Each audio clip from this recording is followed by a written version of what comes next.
landlubbers, it's me, your Captain Vasco speaking, and boy, is my soul tired. I don't know how it is that for 2 consecutive years, Strong Week has ended up on such just like a harrowing time for me, but you know, we're here. And we're gonna try and we're gonna try and do something. I frame it this way, because for one, while I don't like it, I genuinely am rarely, if ever, like fishing for sympathy talking about mental health stuff. But as it is an important part of my life, and I'm in charge of my stream, and you're not my dad, so you can't tell me what to do. I feel like it is helpful and important to talk about it from time to time. And, you know, the times when you're struggling with it, that's like probably a pretty good time to talk about it. And like maybe we'll get into that more later. But the point being that, you know, Strong Week is meant to be a time of celebration. Emotionally, I am like not there. So we're gonna try and get through it together. And I'm gonna try my very best. And, just keep that in mind based on whatever happens. That's interesting perspective. I think it's before I started my formal recording, but really see dudes and think, oh, he needs to shave unless it's a beard taking over someone's face. I don't know. I like maybe that's one of those weird cross-gender things where like I feel like there's a lot of things that like women assume that guys like notice or care about that from my experience they typically don't, and I'm sure that the opposite is true. But yeah, like man, it has been like a rough day, and like the thing I want to touch on today in Vasco's mental health corner, which is not a thing, and hopefully never will become one, is that today I've reached the uncommon but not exactly rare state of my mental health is so poor that it generates like actual physical discomfort. It's just like my mind projects the negativity onto my body and it just hurts. It's not in like a describable way. It's not like, oh, my there's like a stinging pain in my arm. It's just like I am awake and it hurts to be. Like that's the kind of day it's been. Yesterday was a little like that. Today, like just being here is a struggle. So with that in mind, let's travel mentally and emotionally to a world where, with like minimal and trivial effort, we can propel ourselves dozens of feet into the air and fire a limitless number of bullets. Hello, Castlearg, welcome. Sorry for the pity party. Just like really trying to preface this, not to excuse how poor of a showing this might be, but just to let you know that like I'm trying. Now let's hope that this save worked, because it gave me that same error message as last Saturday. I don't know if it's just something about this game. It just keeps wanting to tell me that it didn't save, but I think it did. I think it did. I think it worked. How would I tell if it worked?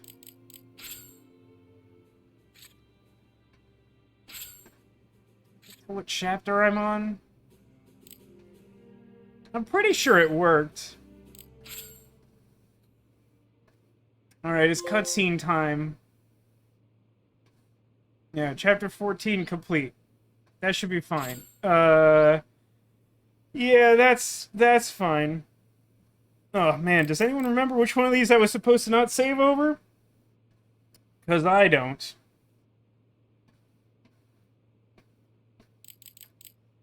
You know what? I don't need the save. I just saved. It's fine. It's a whopper of a tale. Yes, well, that's the providence that guides our world. I'm not sure I want to believe it, but I've seen a man die under more or less those circumstances. The quartz in the lab was definitely shattered. If it wasn't Leanne's, Sullivan is the only person who could have swapped it out. So it's Sullivan. Where is he? I don't know. We could search his estate. Might find some clues there.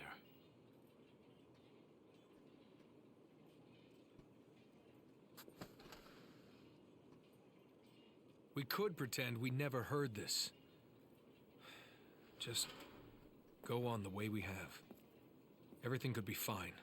I don't think that's true. Didn't Sullivan see that Leanne is alive? I mean, it was like a year ago. It's possible. Pretty sure that's true, though.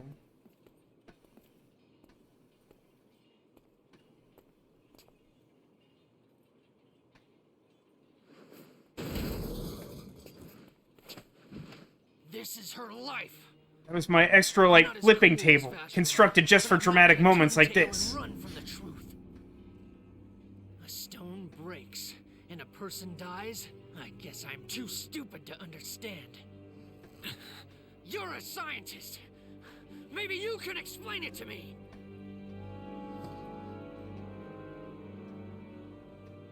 There is no reason she should have to die. She's doing during this. She like really wanted to be I don't reunited with understand. Yaris? They're gonna kill someone. It should be me. Why am I still alive? What's wrong with this world? Hey, Zephyr, like big mood. Where do I need to go? Because I'm going. And I'm bringing Leanne with me. And if you don't like it, I'll bash your head in right now. I feel like we're making a good first impression on this pseudo-father figure to Leanne. I feel like that meeting went well, you know? Chapter 15. Power Beyond Conception!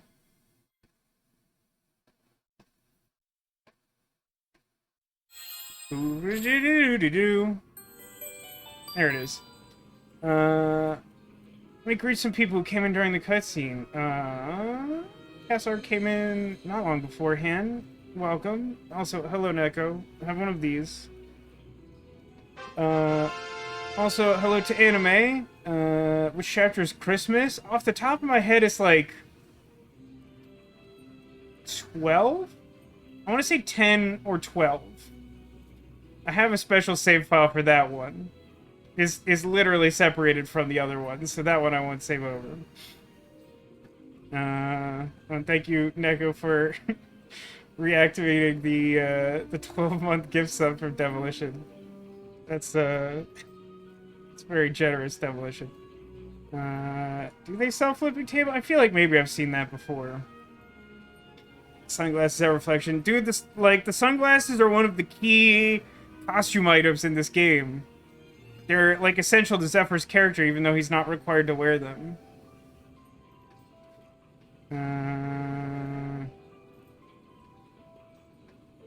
Christmas is always coming. That's true.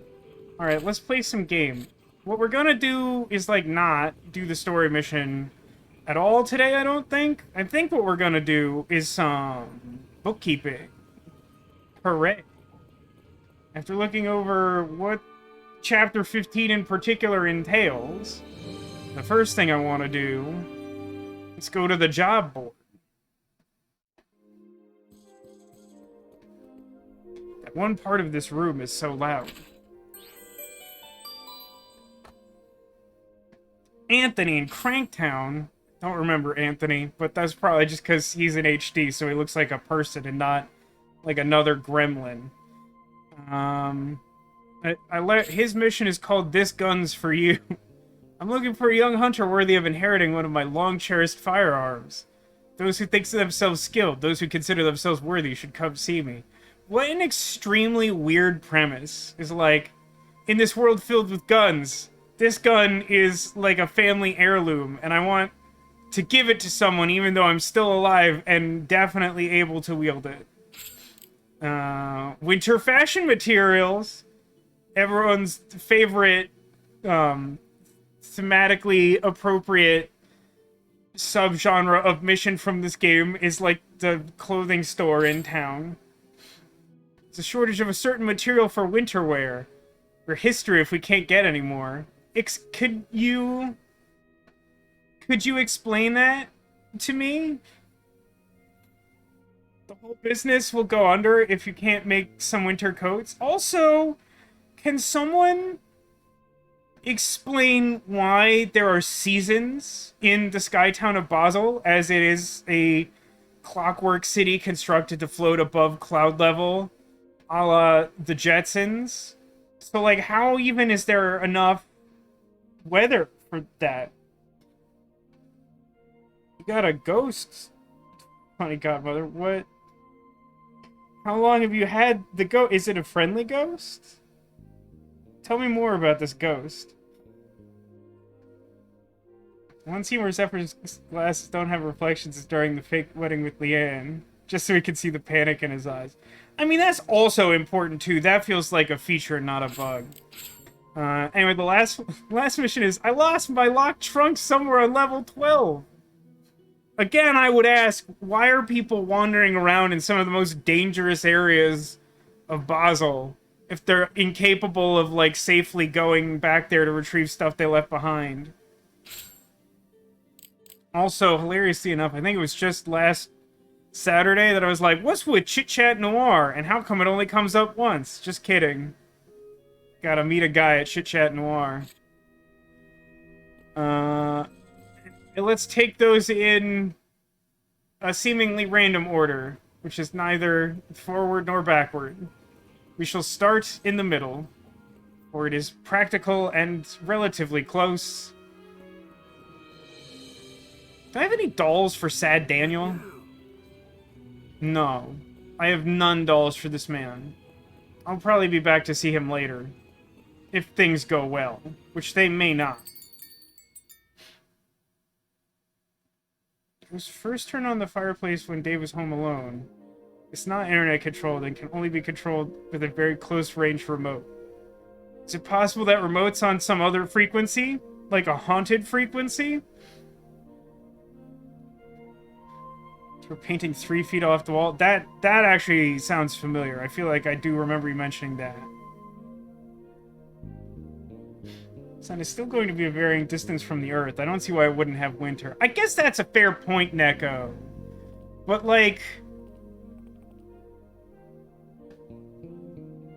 I mean, we're still closer to the... like, it would have to be milder, right? Like, you wouldn't get... You probably wouldn't actually get snow, at least most of the time. And I'm inclined to think that it would be less extreme, but, like, yeah, it'd probably still be colder. That's true. Anyways, mission lady. For our winter wear, we need hides, but they've been hard to come by this year. That's where you come in. Please procure some hides for us. Even 20 will do. What a very peculiar and specific notion. Even 20, which isn't an extremely small number, will do. We're history if we can't get them. Our survival depends on you. Yeah, according to the thing that I look at before doing these missions for the purpose of Strong Week, there's a good chance that I have these things. Let's see about that. 20 hides? If you don't get them, our business is kaput. Nah, I guess not. So, let's check. What is that gonna be under? I will say that I do have locked trunk. The heck's Armanium? This must be a similar thing. So apparently locked trunk is obtained by hexing the 12th floor. And it's just like randomly under a hex when you recharge it with an energy hex. And we did that like 2 years ago or something. So we have this. And I even feel like at the time I remember reacting to it being like, locked trunk? I don't remember what that's for. Well, it's for a mission this chapter. So I have 1 hide. That's gonna be a problem. Alright, well, I guess that is as good a place to start as any. Does this thing that I keep open for years at a time indicate where I can go to find those if I need it?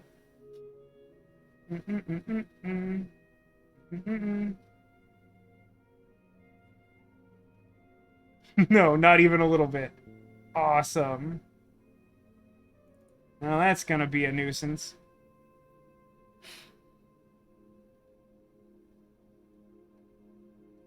It's not trying to kill us. You know what dark spirits feel like. Yeah. Echo says, I'm willing to bet that you'd be more likely to see snow above the clouds than where you live. That might be false. I mean, like I said, I mean, the way I phrased it was more or less that, like, I wouldn't necessarily rule out the possibility of snow in Basel, but it seems unlikely. However, I've seen snow in Burbank. It wasn't very much, and it was a while ago, but I've seen snow in Burbank.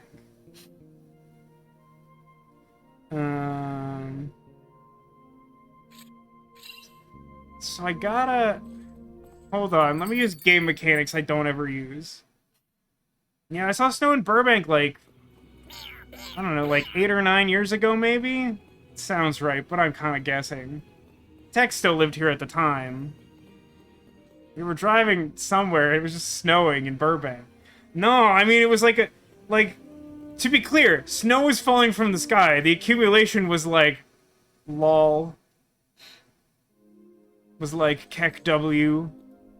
But like, there were like children making these like sad like mud men in this park in Burbank that we drove past.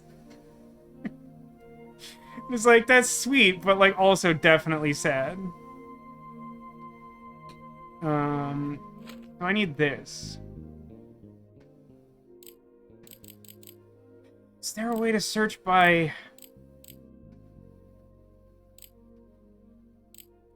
Really can't search by item, huh?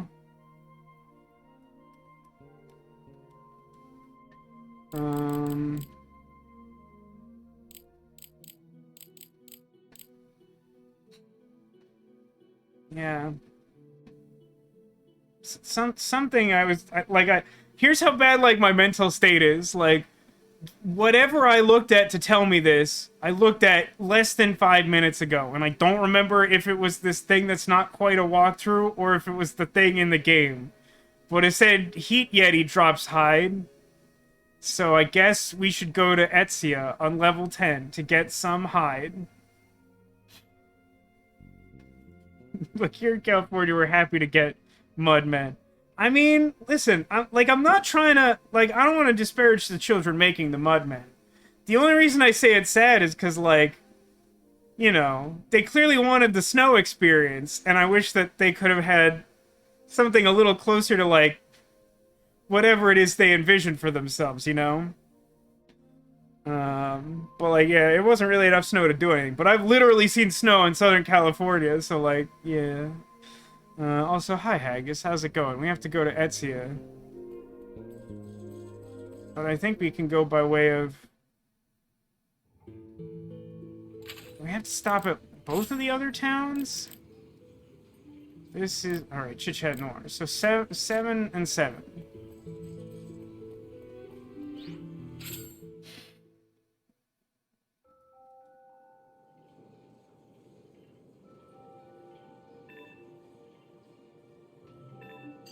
Whoosh.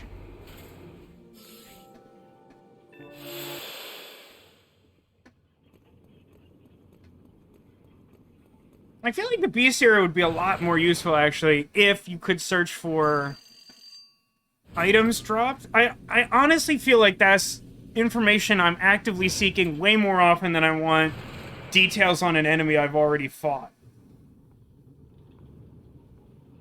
Don't forget to do the pocket watch bit. Now, when you say the pocket watch bit, do you simply mean turning in the pocket watch in Chapter 1? One of the things that most bothers me of all time, for no good reason? Let's stop at Chit-Chat Noir.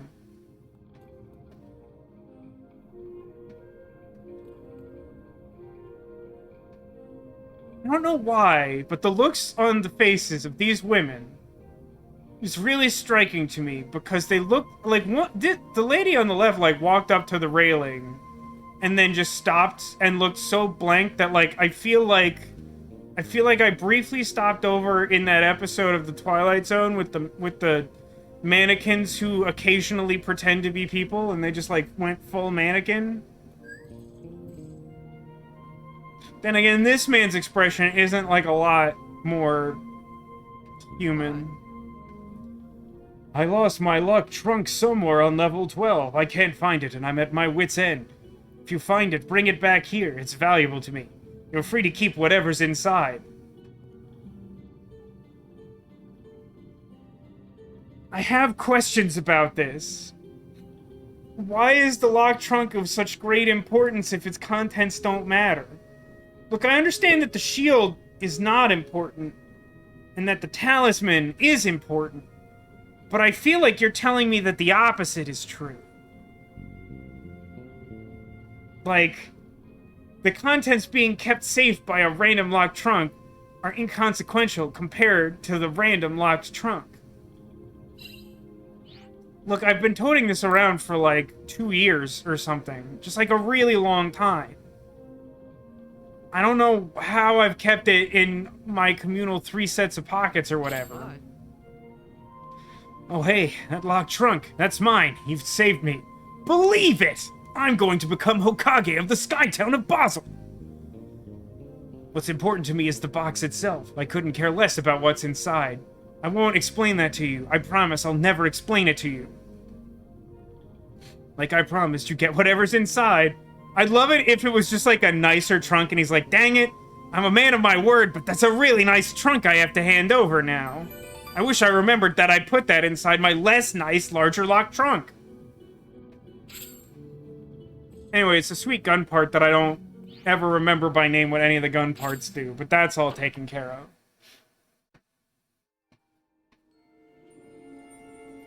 Well, we should also stop off, I don't know, somewhere in Cranktown. Trunk finding contains another clue to the map on the back of the Declaration of Independence. And that sucker's just giving it out for free? What a stooge. You're asking what's in the box? I mean, my question feels a lot more complicated, which is like, why? Like, why any of this? Where's the scary man giving out guns to, like, random people who impress him? It's surprisingly not this man with the attaché case. It's this guy. You know what? You look like a secondary villain from, like, a late Yu-Gi-Oh! Series. You've come to stake a claim on my gun, too. I'm grateful for that. However, you'll still have to take a somewhat challenging test to see if you're worthy of inheriting this place. Are you prepared? A moonlight gem is said to sleep deep within Mine 24, a human fossil held by monsters in the Granite mines. Hey, anyone, like, super duper troubled by the fact that this man wants a human fossil? If anyone obtains both, I will entrust them with a gun of mine. With a gun of his? How many of these beloved heirloom guns does he have that he'll give them to anyone who gets both of the things? Oh yeah, this game is like made of I mean, like, listen, some of the game is like really frantic steampunk gun battle jazz, which probably exists only in this game, but like this game has like a really healthy dose of like atmospheric jazz to the point that like it is solely responsible for fostering almost any amount of appreciation I have for jazz, which is like not non-trivial. To the point that at my old workplace we often put on ambient jazz, and I didn't like end myself in the office. But like I was watching like a commander game where like someone instructed another player to take 5 damage, and they did it thusly. They were just like, take 5. And then that guy responded by like humming the tune to the famous jazz song Take 5.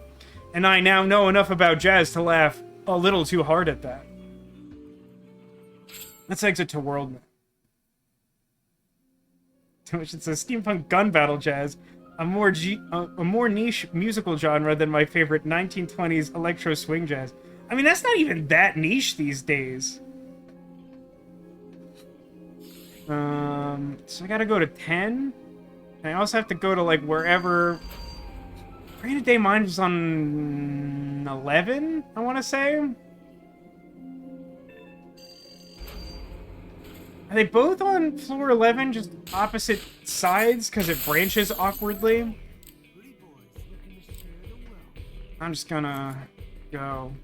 Is it time to switch weapons? Let me check that real quick when I leave this place. We got careless.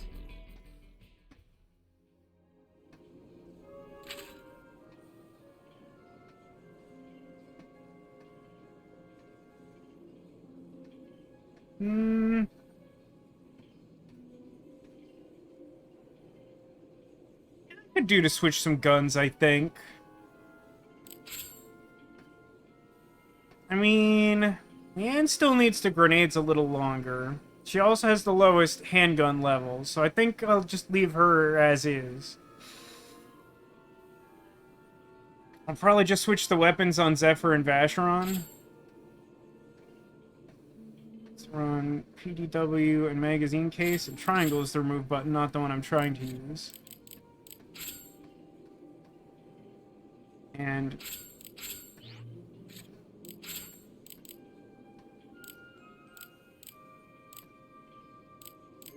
uh-oh.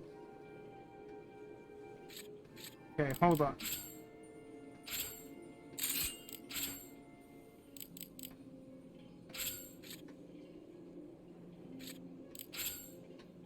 Which of these guns has the thing? Okay. So, I think in Chapter 14 we get the PDWXN version 3. I haven't done any... I guess the good thing is it more or less appears to have the same framework, so I could probably just, like, switch that over. What are the base stats like? God, I really don't remember off the top of my head if any of that's good, but it probably is. Well, I tell you what, my plan... So, like, the rewards for most of the side quests for this chapter are, like, gun parts that sound good. Again, by name, I can't recognize what any of them do because they're all just nonsense. So I think I'm gonna hold off on moving the parts over and try to do, like, an absolutely miserable gun customization. Hopefully, like, tomorrow. Because, like, today, it would not go well. Somehow I'd end up walking into battle with, like, a knife that has, like, just one really long barrel on it. And, like, while it sounds like that should work, I mean, obviously wouldn't. Move that over. She's got that. I need to put the version 2 on Vacheron. So back to equip Vacheron. Version 2. Take the magazines. Not gonna care about anyone's defensive equipment because I simply don't. Then I have to remember... Change order. You go first. Yeah, I think that's right. Good customization is your favorite. That's a hot take, Neko. Oh, Sophisticated, welcome to the stream. We've accomplished little. It says, love me some Dave Brubeck's Take 5. It's a classic, man. Like, listen, I still wouldn't say jazz is, like, my favorite, but, like, that's just a good song. After that reference was made and I laughed at that joke, I, like, went and, like, listened to it. And then literally said to myself, like, it's just a good song, man. I'll tell you what jazz song I hate, though. Sidewinder. So, like, my understanding of the history of Sidewinder, which is grossly incomplete, and I'll say that up front, which is a jazz song that exists. I know nothing of its history before. It apparently was featured in the film, I think American Hustle? And as a result of that, it became popular enough that it got a lot of airplay on, like, the jazz stations we would listen to at my old workplace.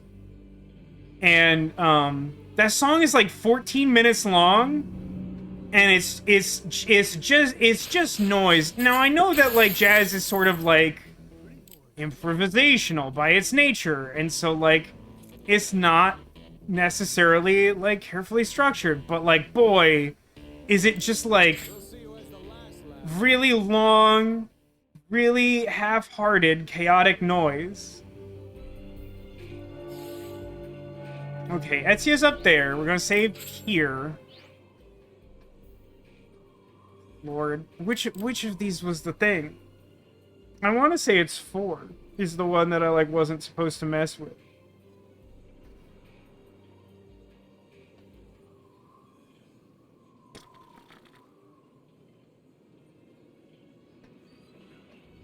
No, wait, that doesn't make any sense.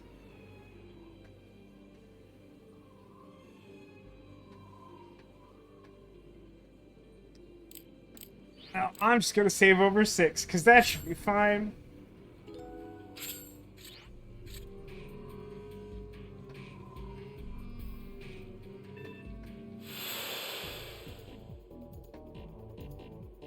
Now, the problem here is I don't have like a goal in mind per se. I'm just trying to fight some fire yetis. I don't know where to find fire yetis. They're just supposed to be here. Level 66, huh? Kinda just want to test the waters on this one. It's got a little gremlin friend. Yeah, no one likes save 6. What an idiot save for babies. These boxes are actually set up in a really interesting way in that they actually make doing a tri-attack, like, strangely difficult.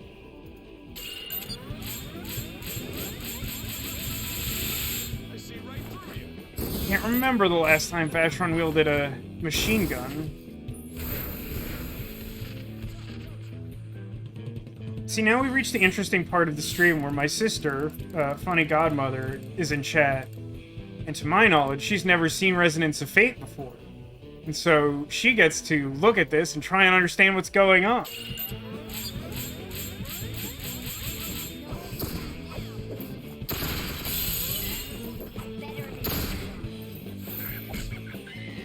I'll admit that I hesitated to actually shoot there because I couldn't remember if I changed off grenades from whatever I did last time.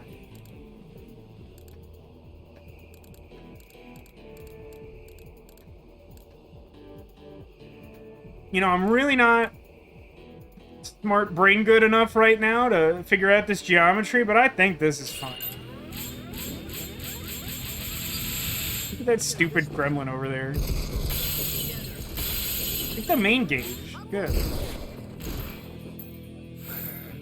Seems like a geometry battle with number bullets. I mean, that's definitely accurate. Whether that's comprehensive, possibly not. Accurate, certainly. You explain it, but in a highly and hilariously convoluted way.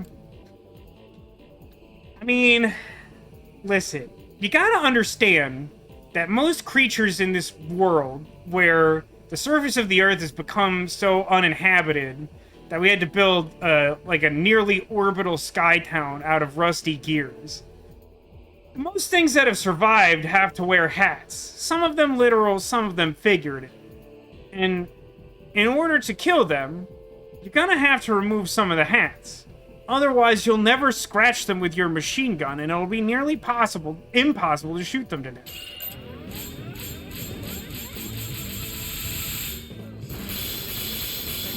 Alright, I got him. I got that one. He's scratched up.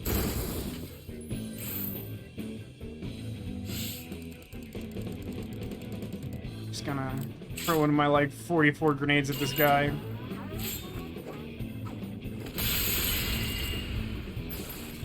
Hey, I'm just happy to be keeping up. Glass shard. Sounds like Zelda Breath of the Wild with Kirby and MacGyver. On second thought, forget Zelda Breath of the Wild.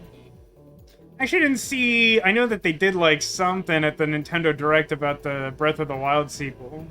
Are people excited for that? I never finished the first one. Alright, this time... Oh, no. It's actually, like, really difficult to, like, leave this place, isn't it? That's... really annoying. Gosh, I wish I knew which one of these rooms had fire yetis in it, because I really just want some fire yetis. I just want, like, a lot of fire yetis, you know? Anticipate the whole team calling out on mates. Is it released May 12th of this year? That seems soon for some reason. I mean, I know it's been years since the first one came out. But, like, I don't know. It just somehow feels like between the time that they announced they were working on it and now, it just, like, doesn't feel like enough time. Look at a video game company with open PTO and video game reimbursement. Yeah, that's an excellent thing I hadn't considered. Funny Godmother. How often does that come up? Like all the time? Does the whole company have to kind of work around all major game releases? This'll be fun.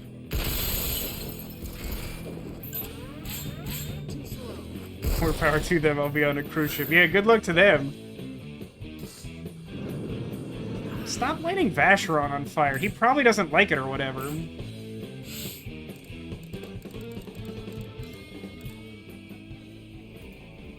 I could probably try and go like this if I had to.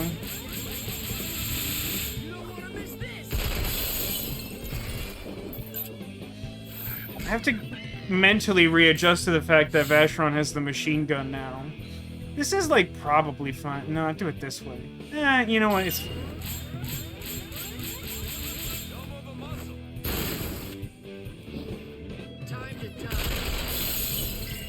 Just wanted Leanne to jump. I don't think she needed to, but I really wanted that for me.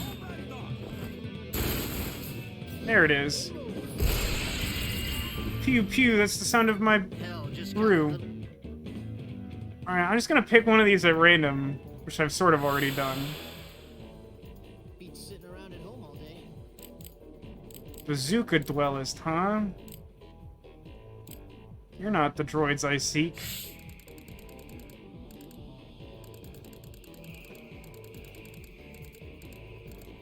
And it's still kind of funny to, like, remember the days where, like, Tech and I would, like, agonizingly try to recover Basels. Because we're just so bad at the game.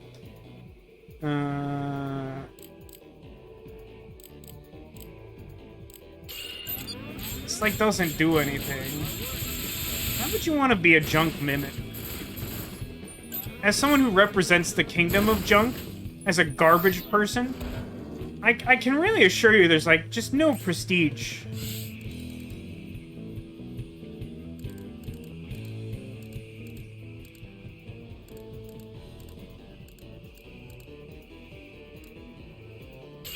I know this looks stupid, but I have, like, a thing in mind.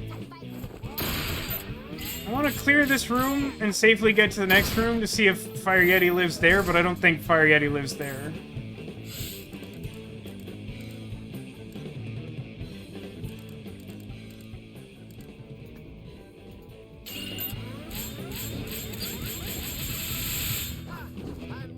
This guy's gonna be stunned, for sure. Yeah. Still have not adjusted that mental model in the way I said that I should do. Alright, now we're gonna start targeting this Bazooka Dwellist, who's not a high enough level to probably kill us.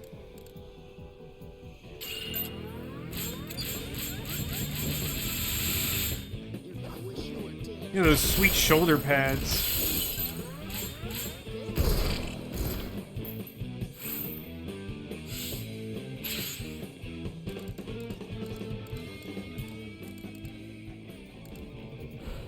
Just make sure that I clear the wall. Because the whole plan was to, like, build up resonance points working our way geometrically around the room. I took a lesson that I accidentally taught myself from the Mad Goliath in the Granite Day Mines, I guess it was, last week. Yeah, so do this, then cross with Vacheron, and then cross with Vacheron again. That other Dwellist, like, booked it over here. I thought he'd kind of still be on the other side of the box. This might be awkward.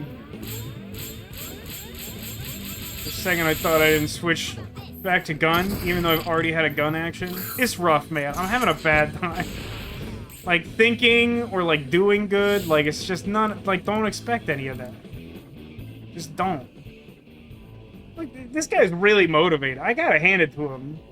Guy on the left, like, really wants, like, a promotion to, like, I guess, like, literally he wants to be promoted to, like, leader of this room of random enemies. Because that's, like, a thing that exists in this game. Ah, that one's mostly dead. Yeah, like, you really don't do enough damage for me to worry about that.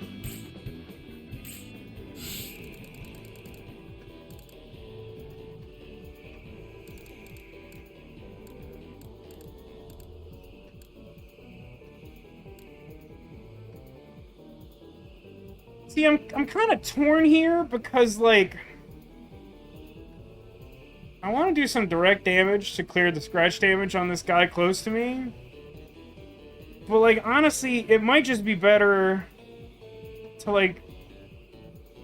I mean, honestly, like, a 7-point tri-attack next turn is, like, gonna kill everything in this room. I don't think I need to care this much about this.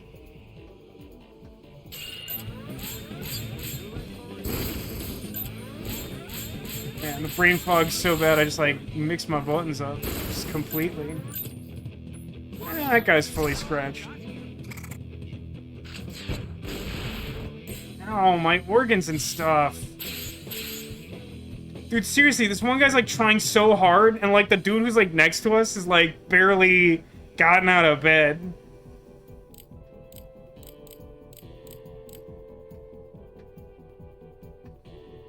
7 points. Yeah, probably like this.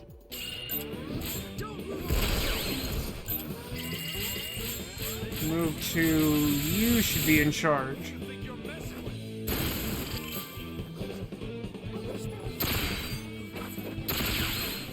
Okay.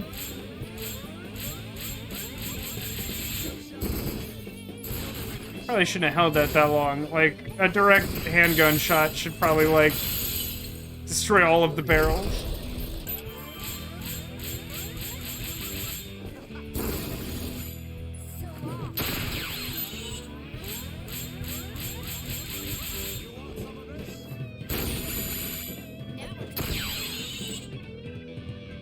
Alright, do I care about anything in the next room? Honestly, I figure probably no.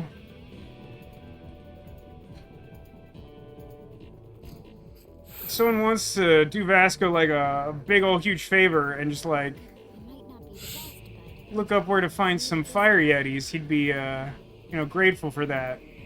Save everyone a little bit of time. This room is just missile gears and I don't care about them, but now I sat and am at work here, so, like, that's a problem.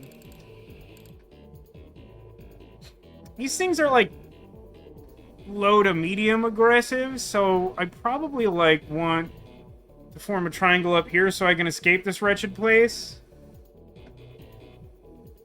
Pretty sure the it is most suited to crossing both ways. I mean, like, listen, the desolate future of the sky town of Basel is, you know, very, very, like, understanding of the, you know, gender fluid spectrum. Well, thank you so much for the gift subs, Funny Godmother. Thank you. Gifted a sub to tech. Oh, I love that. That's a fun thing that makes my day. Here, have one of these.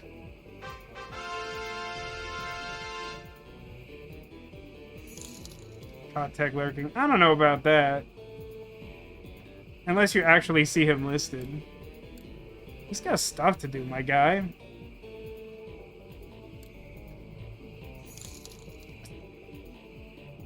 I don't know that this was meant to be a competition, but thank you for the 10 gift subs. Thank you. I want to do this.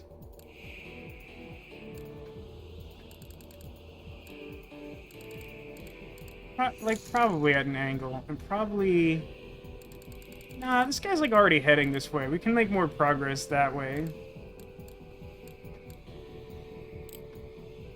Do that. Switch back. And then go.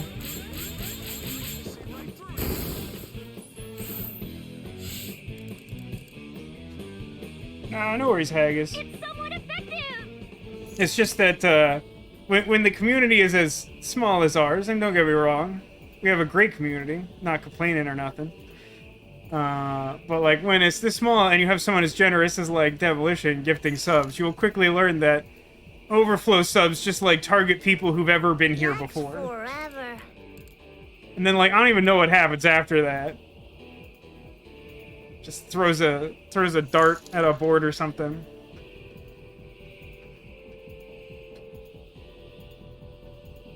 Juliet level 7, 4 lift 2. Wait. Juliet's a person. How does Juliet get me to the fire yetis that I seek? Also giraffe.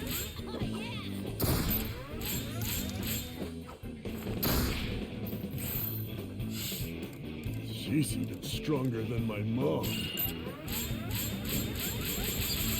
IGN says. I think IGN is drunk.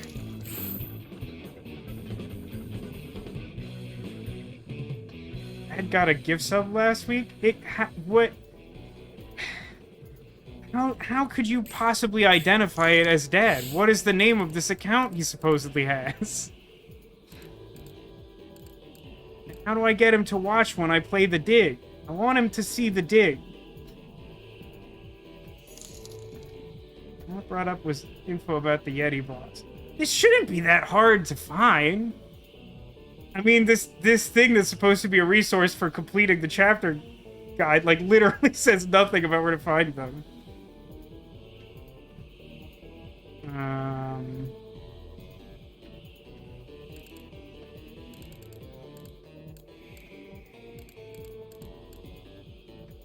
gonna make... It's gonna take him a while to get up here, huh? Let's just try and cover as much ground as possible.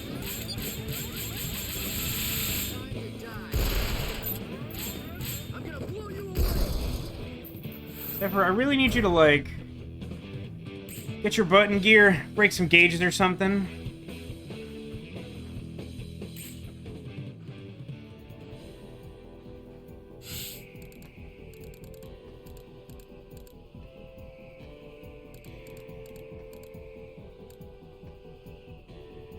You know, I think I want this, and then I have Vashron crossover, and then cross back, and then I think 2 of them will be up here, and then I'll just kill them. And then, like, frankly, I'll probably just, like, charge the last one and not even worry about a triangle at that point. They're level 54, and I have, like, 12 bezels or something. The spider's, like, stuck there, huh? Goofed that. I waited a little bit too long. That worked both ways. Save it, why don't you? Alright, so, like, I'm around the corner, maybe. No, you're just gonna, like, hang out there? It's fine, I guess. I really don't know what you're up to, Missile Gear. Missile Gear! Like, they're all just so confused, and, like, listen, so am I. So I have Silver Canyon. But Refrigia would be like a Frost Yeti, wouldn't it? I think it's called Heat Yeti. I need Heat Yeti. The Bestiary says Heat Yeti lives in Ezia, but I haven't seen so much as a Sebastian the Crab since I've been here. Which is a joke that Tech would laugh at and probably no one else. So yeah, you run back across. You fully scratch that guy. This guy's never gonna figure out the ramp. He's dumber than I am.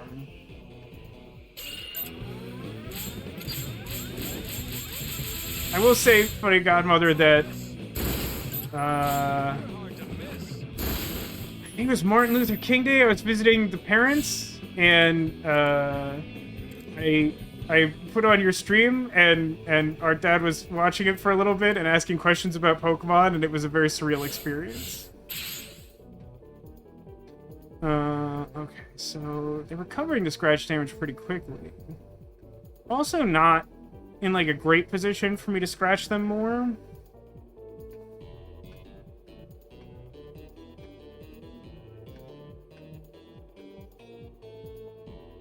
Of course, Catane has the Brady game guide. I should have considered that.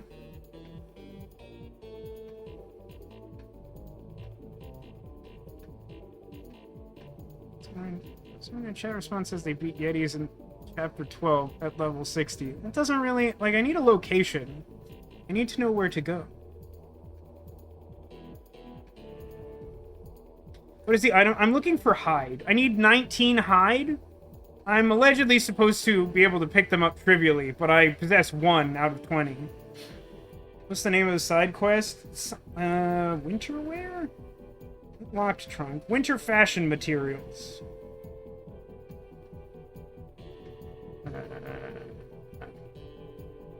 Let's do it like this, I think.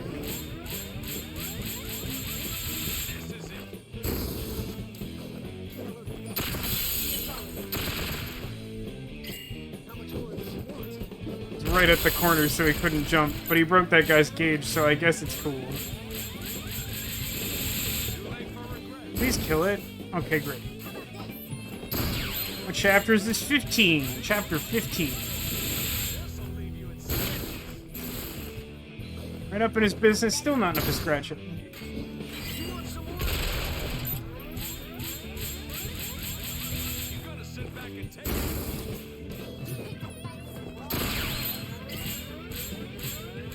Hey, you wanna, like, come up and visit Missile Gear? This is gonna do nothing at this range. Like, the bullets are traveling so slow that he didn't even, like, take damage before Leanne started targeting. This is preposterous. I don't know how I got here in my life. That's all the TV there is, my guy. Hold on. Hold it.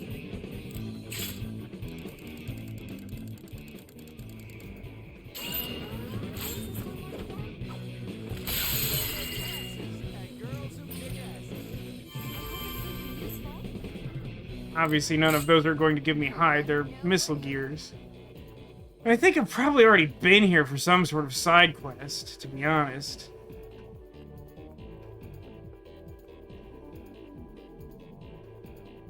Quite the line. I wasn't paying attention. Which of the many insane things was said, Demolition?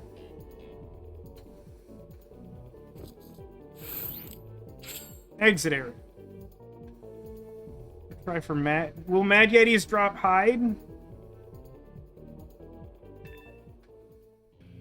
The bestiary doesn't sort by item drop. And I think the game said I should seek Heat Yeti. According to the book, yes. And they're just random encounters? Oh yeah, that's a pretty... Yeah, those that make passes. Yeah. That's a very resonance line. Be speaking anything with skin will drop hide. Yeah, if you have enough dedication and a knife and, like, are a sociopath. I'm not sure that all of that necessarily applies. Most of it, though. Level 12 granite... Wait, the Granite Day Mines? We can do that. I gotta go there anyway. Level 12, it doesn't matter which side I go down, right? It's like 11 splits in half and then 12 rejoins.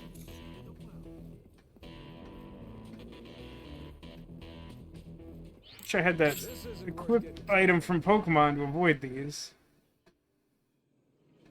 You can get some Euclid hide jackets. Nah, but you can't use knife on Euclids for some reason. Siberia 3 taught us this lesson over and over again. And in fact asked me, how many times do we have to teach you this lesson, old man? Wait, are the Granite Day Mines? No, they're on 12.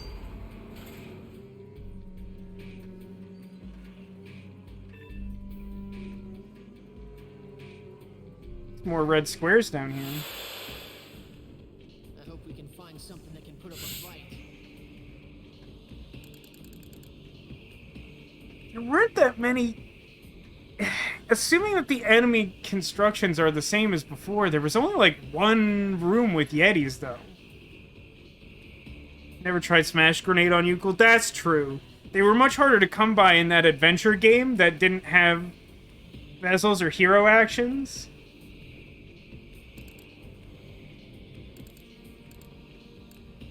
There's like even fewer guys in this room than there were before.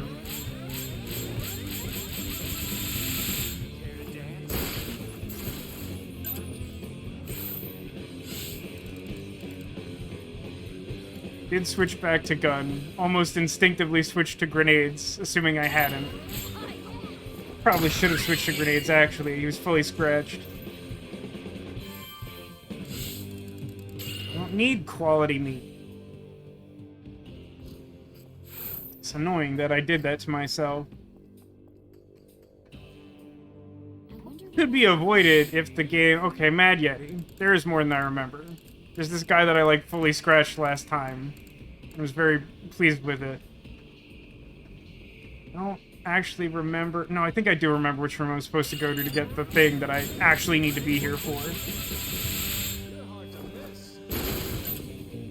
Yeah, that didn't go as good as last time. So that means I have to try, which is bad. Because if I try, I'll probably fail. Because do or do not, there is no try. You understand what I'm saying? Yeah, that's about... Yeah. Thing's not super helpful. Says Heat Yeti, Mad Yeti, Bolt Yeti. It doesn't feel like it should be, like, that hard to find this, particularly if there's, like, a...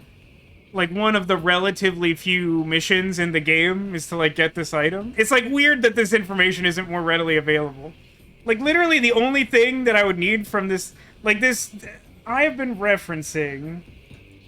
Peek behind the curtain. What is this? This is the Resonance of Fate fandom wiki breakdown of, like, what the chapter missions are. And it's, like, spoiler-free, which is cool. Not that that matters to me after, like, 10 years.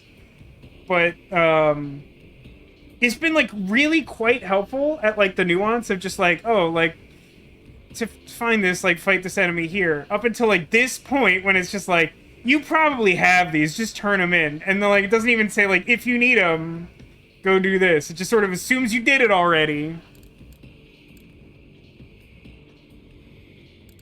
I mean, if I send her right next to this guy, like, it's gonna be awful, right? What is this? Liquid nitrogen? I don't trust that.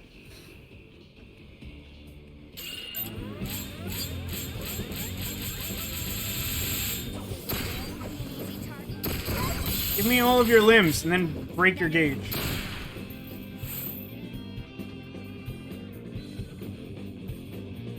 Bolt Yetis in this dungeon.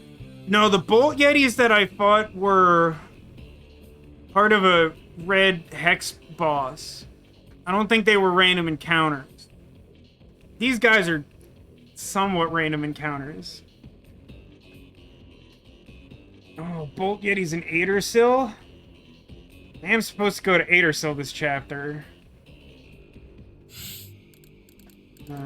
Let's go to the mall. Also, like, a good, like, 70% of anything that I say during the course of a stream sounds like it could be written by ChatGPT. So, like, don't worry about that. That, in particular, isn't an indicator of anything, really. Oh, I moved ever so slightly, and one of the headphones attached to my TV stopped working. This solution for me.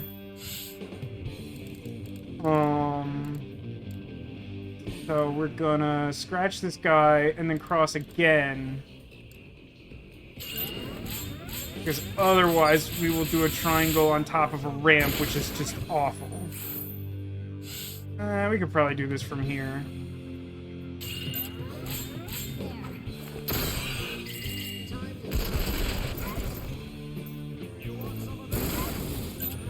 Oh my god, those actually enough scratch damage to kill him.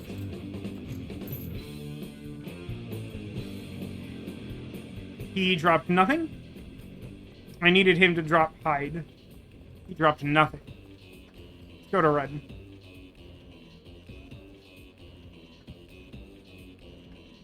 In the dungeon I did for the main story last week. I don't think I literally didn't do a dungeon for the main story. I did this dungeon as a side quest.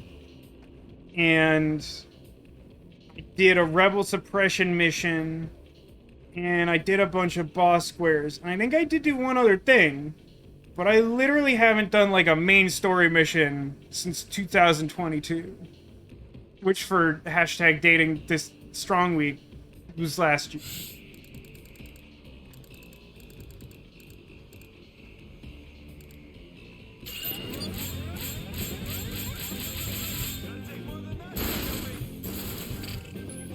Just the Lord and Savior Xena. But like, even the guys in charge of the clock religion are like, dang it, that's not God, it's a clock. How does clock work?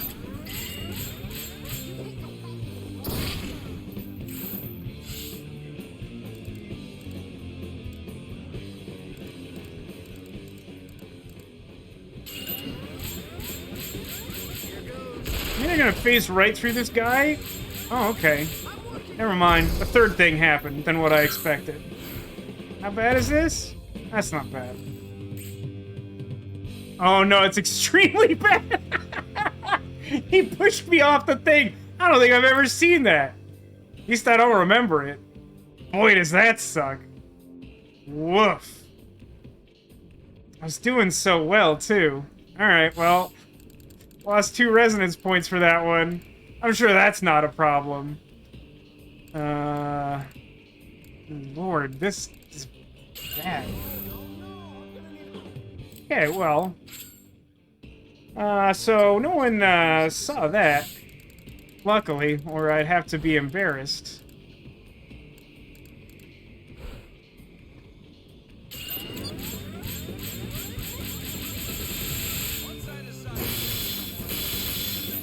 That went a lot better than the first time. I mean, wow, what great luck that upon entering this room, immediately we are faced with good fortune. Saved it.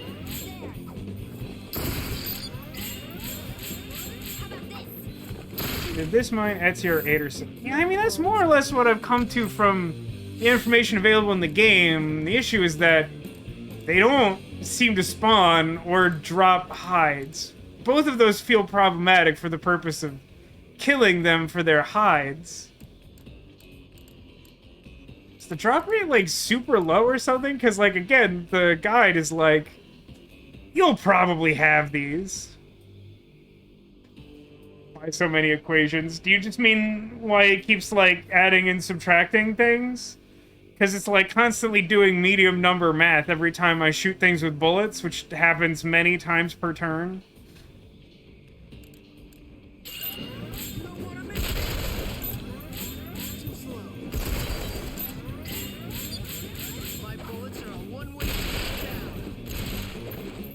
Its gauge remains unbroken and filled with sorrow.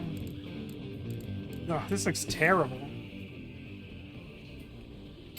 Whatever. It'll probably do. Which is 7 plus 678. So, the thing I think you're referring to is, like, there's 2 types of damage in this game, which could be described in 2 fashions. Scratch damage and direct damage, or what would probably be more helpful for someone who's not deeply enfranchised in this game, as blue or red. Blue damage scales a lot more quickly and is able to fill up a character's health gauge much more rapidly than direct damage. However, it cannot kill them. So you need a combination of scratch damage and direct damage to do that. So what you'll usually see happen is that, like, they will receive a large amount of blue damage, and it will, like, say what that number is. And then, when you apply direct damage, the way it represents that on the screen is, like, I think, just off the top of my head, it's something you stop paying attention to after a while, but it's like, I think it shows the blue number, like, the big blue number of how much scratch damage it had, and then it, like, shows, like, plus the amount of direct damage you did, which will be something small like 6. And then, like, it rotates the number and turns it red to signify that the direct damage pierced all the scratch damage and basically made it, like, permanent. It's, like, the hardest game in the world to explain or to learn or to understand. I've been playing it for 10 years, and I'm still not, like, great at it.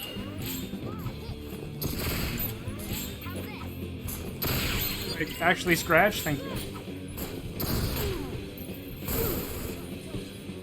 And by actually scratch, I mean actually just hit the scratch damage, because He's basically fully scratched. Where's the other guy? Isn't there another guy? Maybe it's just this guy. I don't know, man.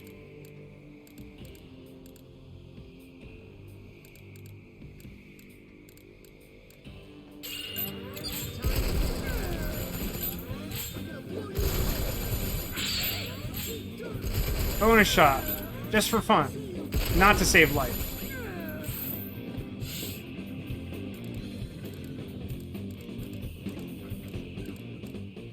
If there is some guy that I'm unable to target, I imagine he's over there, so I'll move in that direction.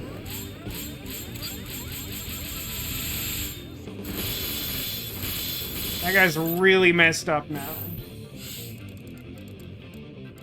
Is it just this one? Last time I was here, I swear there were two.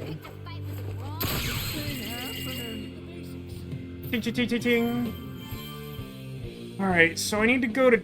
I believe Cyan is the room that holds... I don't remember if I'm looking for the moon gem or the human fossil, but one of those. Probably the human fossil by the looks of this guy. Which I realize is an insane thing to say, as I look at this guy who has 2 dinosaurs for arms, and I'm like, yeah, that guy's probably got human bones. But comparatively, there are a few enemies in this game that have representative bones. So looking at a guy that has any kind of bones makes me think, like, between gem and human bones, he's probably got human bones. It's true, he's the bone collector. He's also level 92. Uh-oh. That's not good. Hey, is there a type of ammo that's good against bones?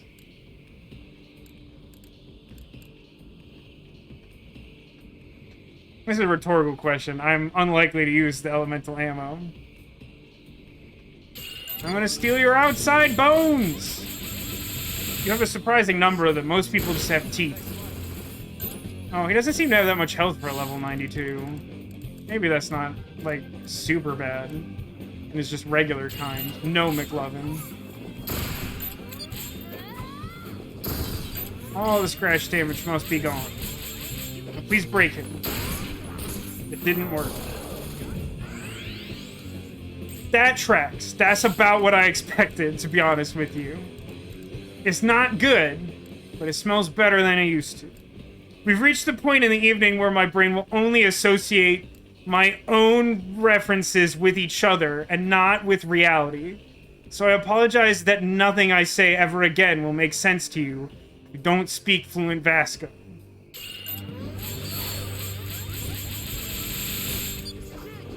Okay, I'm gonna need you to... Yeah, like that.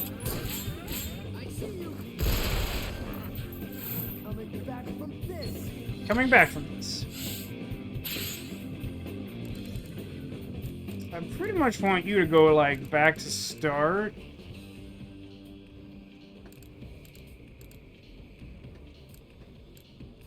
Well, maybe not quite.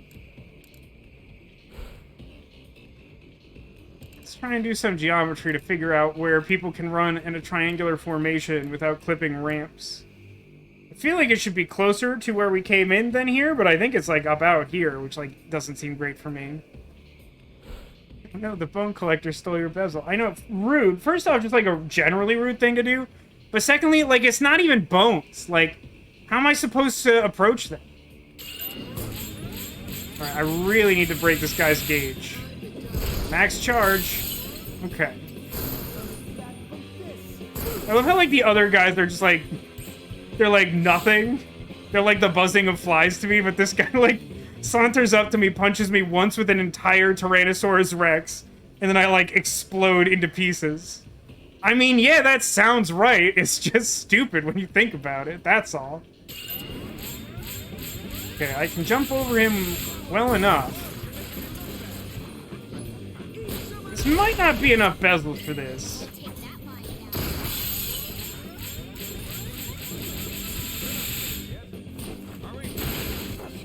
Kinda need some scratch damage full, I think.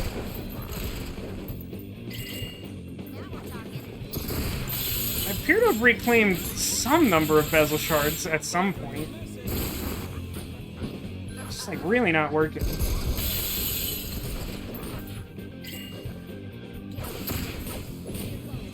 I only have like 4 points, right? Like, this can't go much longer. Nope, didn't get that scratch damage full I was looking for. Someone's about to get punched. So I'm gonna have to move Leanne. I'm just allowing my subconscious to set up the next triangle, and we'll see how that goes for us. Gauge breaks make them drop picked up bezels. Is that true? I'm not sure I've ever noticed that, if true. Although, frankly, historically, I'd say way more often than not, once I reach a point where the bezel gauge breaks, I'm typically forced to restart because I'm not that good at this game. Oh, I broke off his Tyrannosaurus, though, and under it he has a giant pirate hook. This guy is a well-constructed enemy. He is ready to be scary on multiple fronts.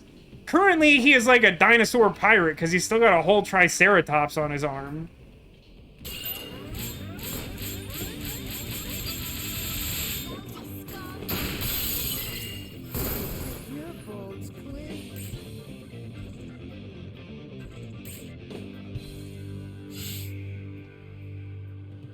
That's probably not it, huh?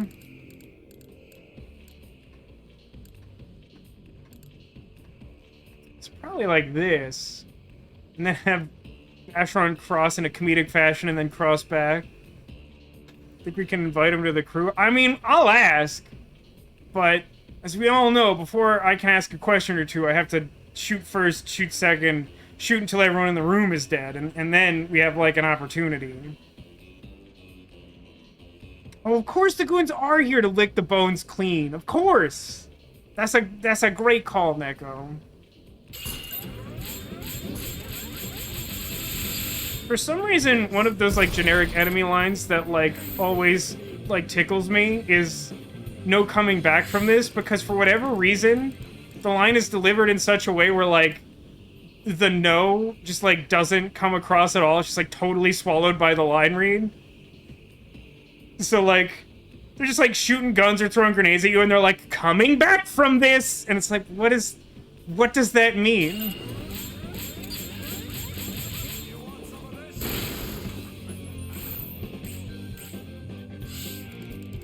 I'm gonna try another 4-point try it. It will require us to do more geometry. Although this should be much easier geometry than the first time. I'm gonna run and jump over him. I'm probably not gonna stun him, but I don't think he's close enough to punch Leanne with his hook arm. Also, without the Tyrannosaurus, it should do, like, a lot less damage, I think. I think this should be fine. And then we do another try attack, and it will probably kill him because he has fewer limbs to block the damage, but, like, even so, like, he's gonna be in bad shape for sure. And now scratch damage full, right? Nah, but that would have been funny. Coming back from this. Okay.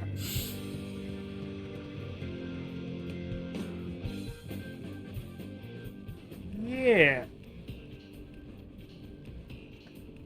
This is fine, probably. This is probably fine. Let's break off that scratch damage. And then finish this turn. And then that obviously doesn't do anything. Ah, that scratch damage full I was looking for. This guy at least a leader? I got his human fossil. A delightful prize. It's definitely the enemy I wanted to auto-target. Thanks. Thank you.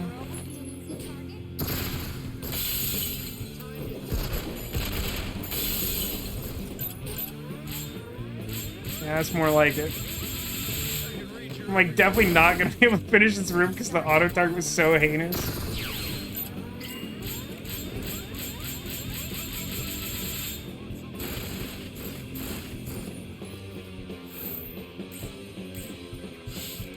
Alright, Leanne. Show me your gun. I think no one else could try attack because these three are the only people who pass trigonometry. I know, sophisticated. That's a really good question. I mean, I'm honestly not sure these three pass trigonometry, so, like, I'm a little skeptical of that. I like to think that if there was an explanation for such a thing, it's like the weird nature of the characters' relationship where they're like all three sort of tied to the like weird miracles of the Zenith Quartz. That the three of them have a particular resonance that allows them to work more closely than like random thugs who want to lick your bones clean. And rats in a trap and strong weak and all that. But maybe that's too the real box opening gesture was the friends we made along the way. Tyrannosaurus bones on a pirate hook are the equivalent to scopes on a gun. You can't have enough. I'm inclined to agree with that. Though I think there's a caveat that like at a certain point you can't physically lift them. The game sort of pretends that's not true of barrels, but I feel like with an entire Tyrannosaurus skeleton, like there is like a weight limit in this game. It just doesn't come up that often.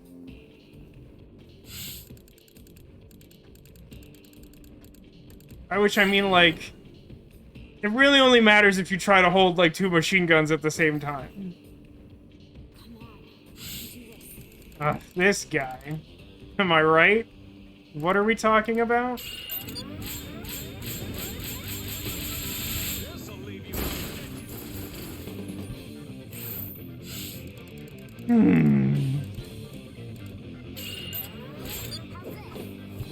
All the scratch damage. Oh, I think I understand the other part of the implied question before, Funny Godmother. The reason you see so many... Oh my god, he blew up the liquid nitrogen. This is so good. The reason you will see many equations written in that way that I described before is because there are many health gauges for these enemies. It's not just like one health gauge per enemy in most cases. They will have like armor and similar like defensive things that can be destroyed and also act as like literal shields to you shooting them directly because this game is all gun combat based. And so if you fire your gun from such an angle that you hit like multiple like armor pieces that have been scratched, that have received that temporary blue damage, you will see an equation for each one of those get updated for the amount of direct damage being applied.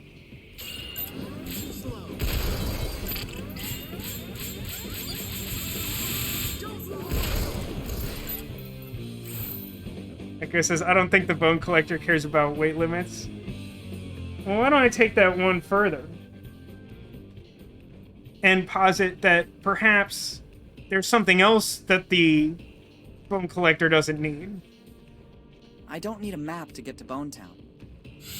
I feel like he just knows. He, like... You know how, like, migratory birds just, like, know where to go? I feel like he just knows where Bone Town is. He doesn't need a map.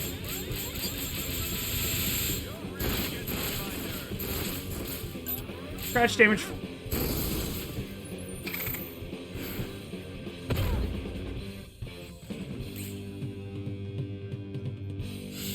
Really wanted to, like, not take a hero action and just shoot him, but, like, that's dumb. That's a dumb thing to do.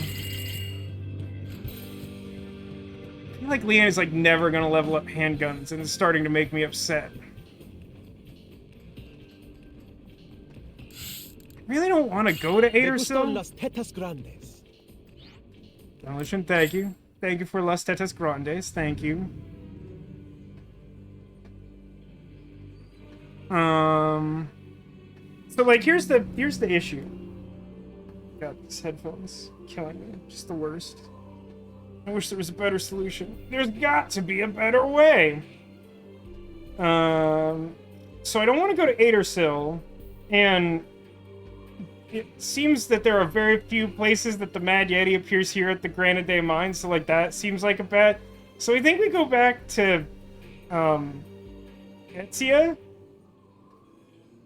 But honestly, like, to get there, I have to pass the other dungeon I have to do, so I think I'm just gonna do that first.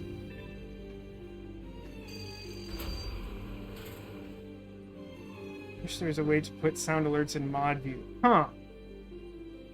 Not a thing I had considered.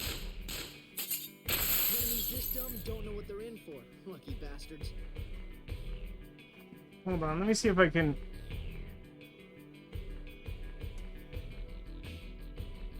Come on.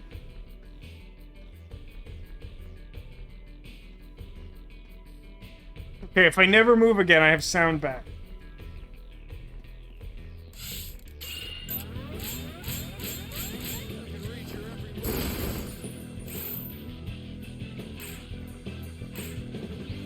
Well, I did that way, but look, my brain's not working, like, at all. Just deal with it.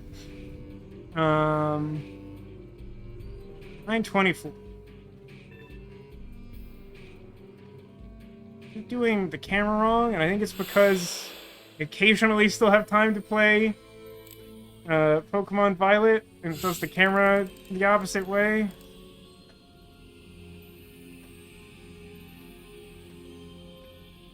So I think I have to go pretty close to the end of this dungeon to get the prize that I seek.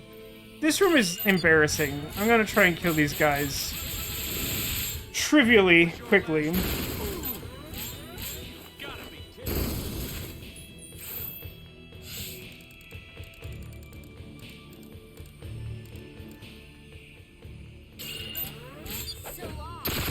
Pew pew.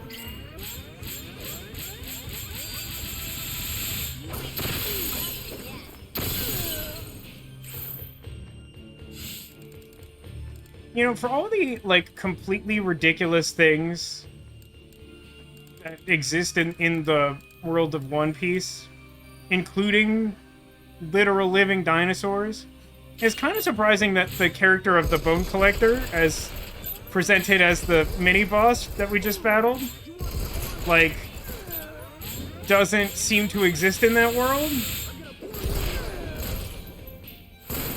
I mean, there is, like, a named character who has the devil fruit power to just literally turn into a Tyrannosaurus Rex. Talking about wieners. Which is, like, pretty good.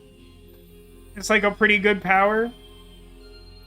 He also gets to continue wearing his vest and fancy tricorner hat. So, like, that's all pretty good. Demolition, I apologize. Were you talking about wieners? I was so distracted by my own train of thought. Did you require any input about wieners? Right up in his face. Up in his face.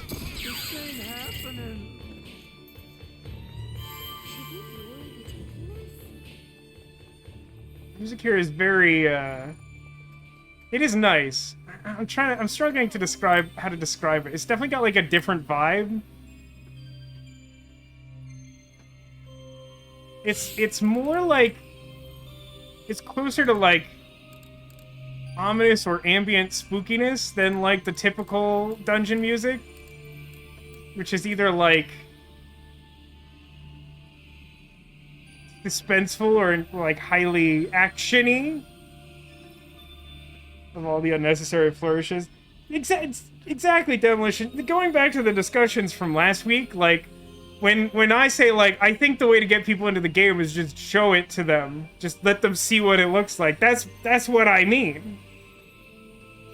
It's like, you see that, you're like, that's pretty cool. Like, that's a cool thing to watch. And it's like, yeah, you'll be doing that a lot. It'll take you a while to figure out how to do it, though, because this game is, like, nonsense.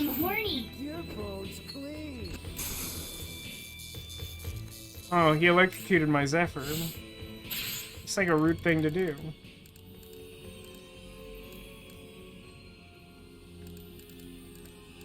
Let's just, like, make a super wide triangle. Oh, he got... Did he get both of them? Oh, he did get both of them. For some reason, it didn't look to me like Leanne got hit.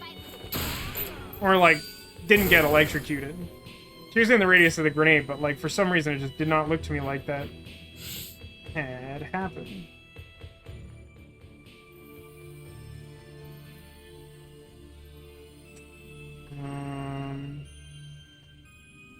Other way? I think it matters. I'm just gonna scratch this guy, and then the other way.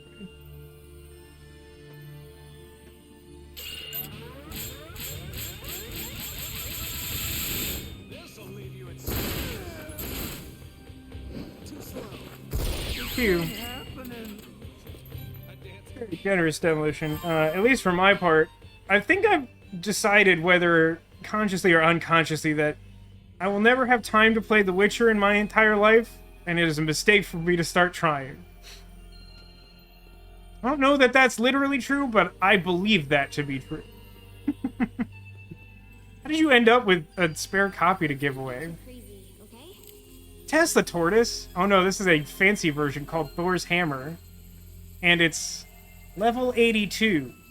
Is this the thing guarding the moon gem? This feels much higher than what else is going on in this area.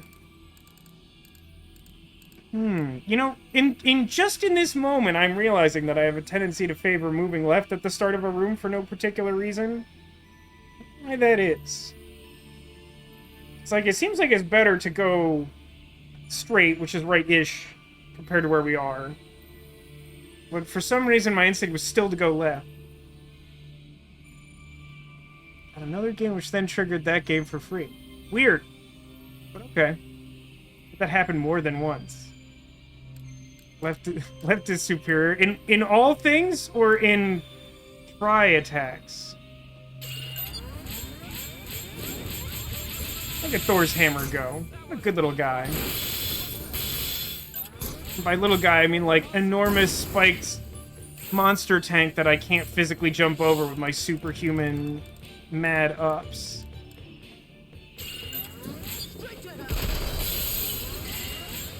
Got that 6 scrap zinc.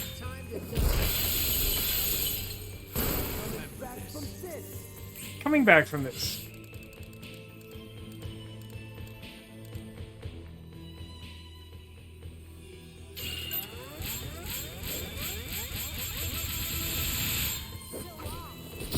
Good. I think it's good for it to be targeting Leanne. Was Leanne floating? There's no box here, right? Wait, what's happening? Wait, hold on. Leanne is floating. There's no object. She's continuing to float. Hello? Literally never seen anything like this in this game. In this game where, like, gravity doesn't make sense and is basically fiction, never seen a character just float before. Been playing this game for 10 years, that's a new one. What's happening? Where does it think she is?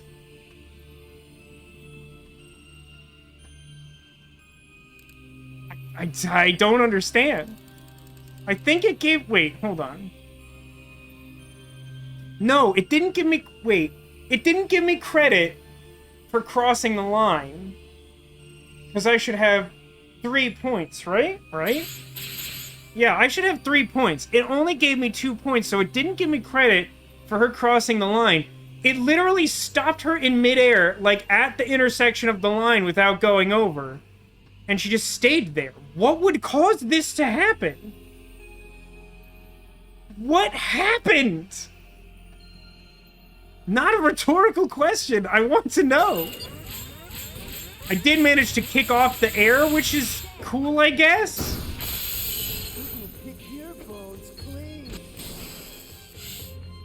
It's really annoying that you did that, to be honest.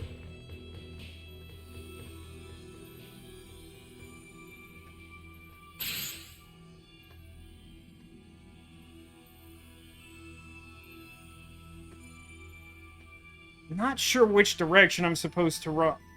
So if I run towards the tank, there's a chance that it becomes unstunned and crosses my path and creates a problem for me. If I go the other way, it's gonna take a lot longer for me to charge up my scopes to actually shoot this thing. I mean, once I get going, like, it's probably not... I think I just let Zephyr, like, run into it. But then if I do it this way, then I kind of have to leave with Leanne.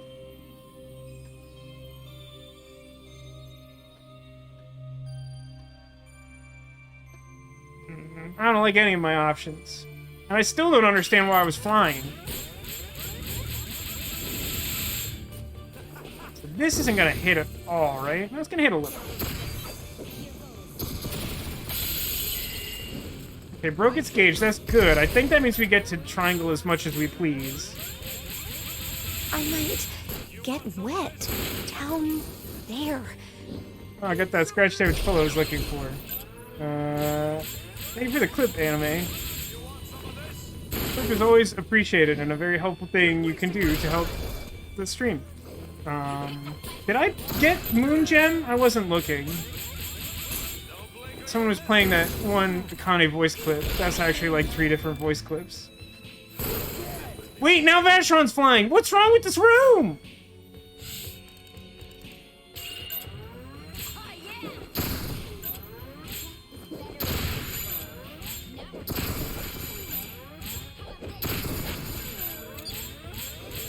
I'll just break his gauge. I'll let him stop flying. Ooh, we haven't had one of these in a while. Castlaria's redeemed VIP for a day.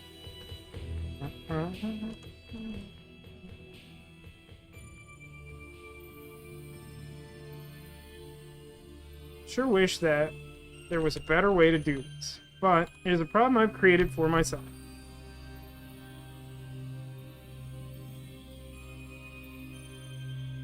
How long were you VIP for? Like, at least 2.5 months. I think a little longer, Neko.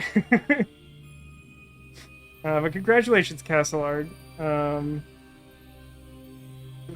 I have something that feels appropriate for this moment? As Demolition likes to point out, I don't really have that many celebratory audio clips.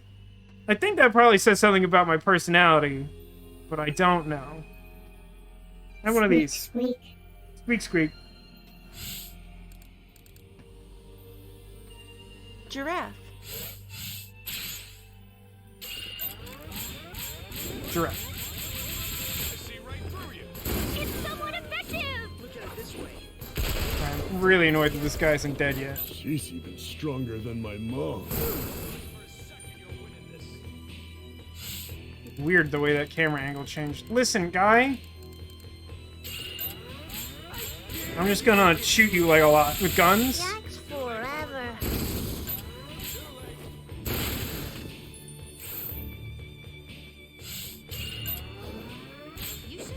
Oh my god!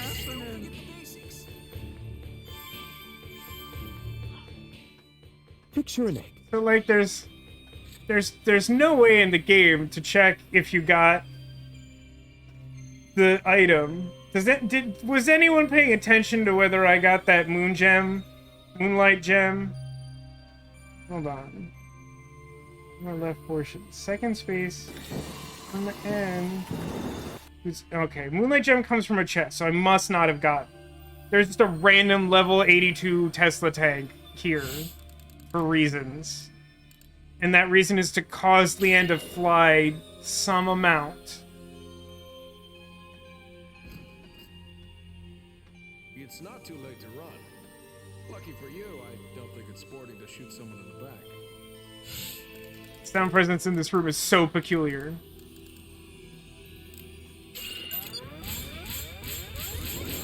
It's kind of fun to have the dungeon laid out like this, even though it is genuinely a waste of my time. But there's like 2 level 30 guys who you can kill like pretty much without even thinking about it. And then there's like a random room with like a level 82 tank, and then there's like 2 more level 30 guys. Seriously, it's important, I promise. I need that guy's eye.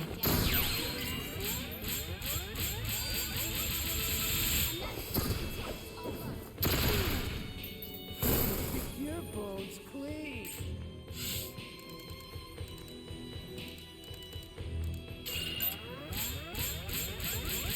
Dude, he's doing so. Did you watch his walk cycle just now? He was just sort of like shuffling his knees while like crab sliding to one side. I think in a game known for having like negligible physics, somehow the physics in this mine have broken down even further.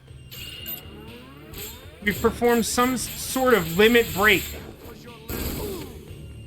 wish there was a more.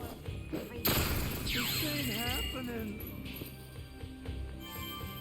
So I want salmon, I think?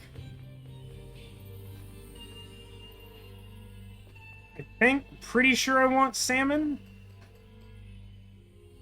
Weak but brave, I'll give him that.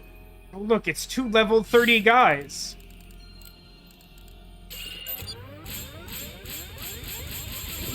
I hope I have the skills to pay the bills.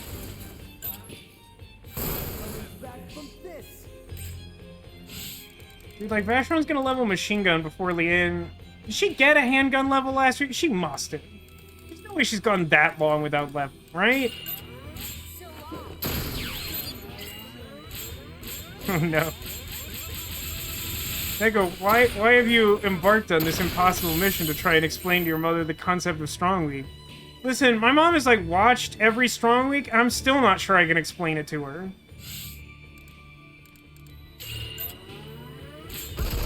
My mom's in chat right now.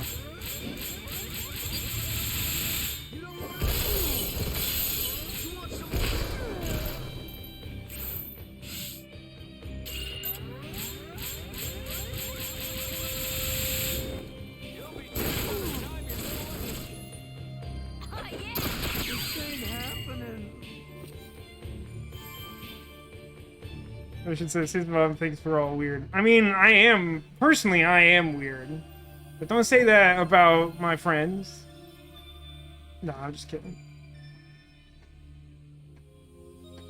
Alright, now I need the only option, which isn't the room that I came from. Just nodding and smiling. Hey, the smiling's a relatively good sign, huh? Don't feel sorry for him. They asked for it. To be clear, Mom, the implication wasn't that you would not be capable of understanding Strong Week, but rather that I would be incapable of explaining it to you after having you endure it for 10 years. I believe that you mostly understand it.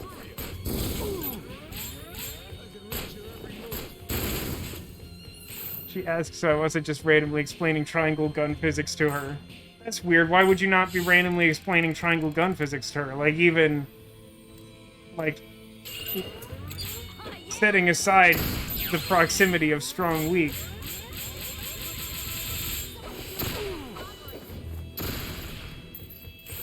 I feel like there's more jazz in, like, the moody cutscenes and in, like, towns.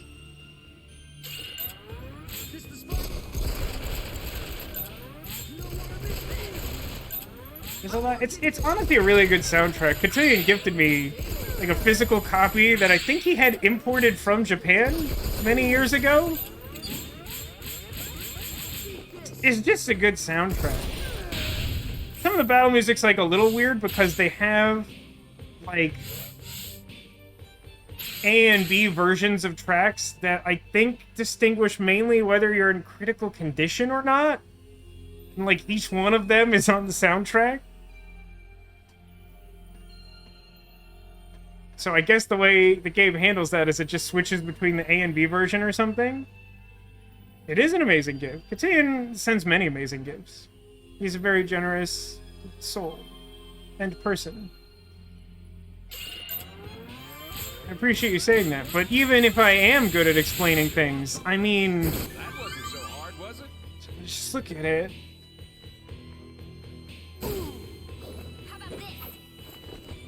Cotillion game at all? Oh yeah, Cotillion games lots. Cotillion's been known to take the occasional day off for a game release, as my sister was describing earlier.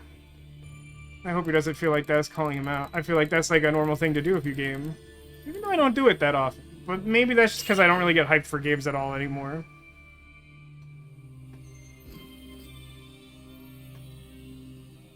Honestly, like, ever since I played Horizon Zero Dawn, just like, I pay as little attention as possible to games before they come out unless they really got something. Oh, my dad. Where did that come from? Did I miss something?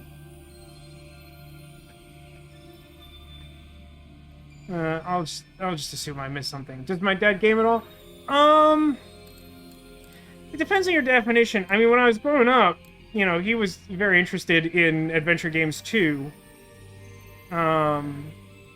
Which, you know, I play a lot of on the channel, typically.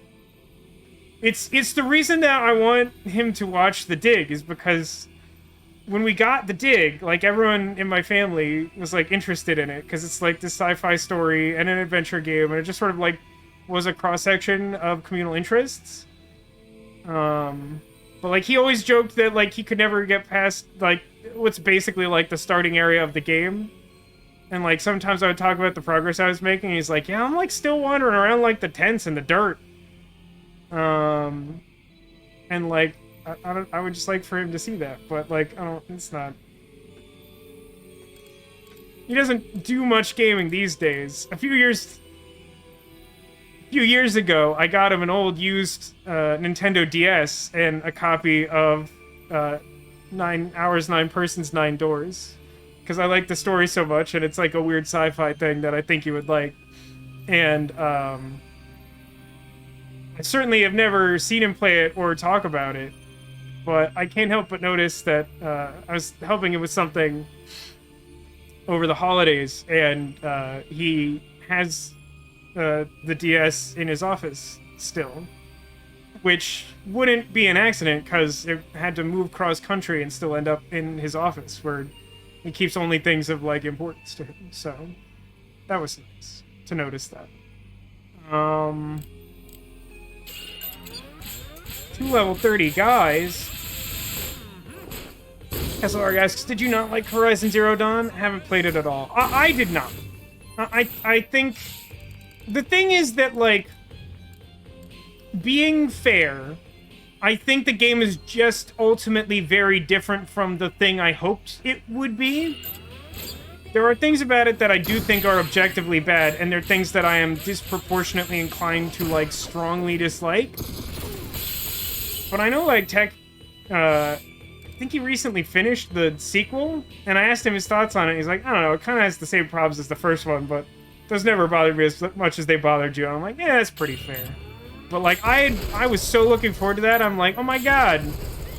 Like, cool, like, quasi-cyborg lady hunting dinosaurs with cool stuff.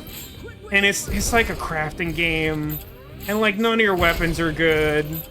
And, like, it wants you to do strategic stuff in a way where, to me, it always felt like you were, like, way underpowered compared to, like, all the other things happening.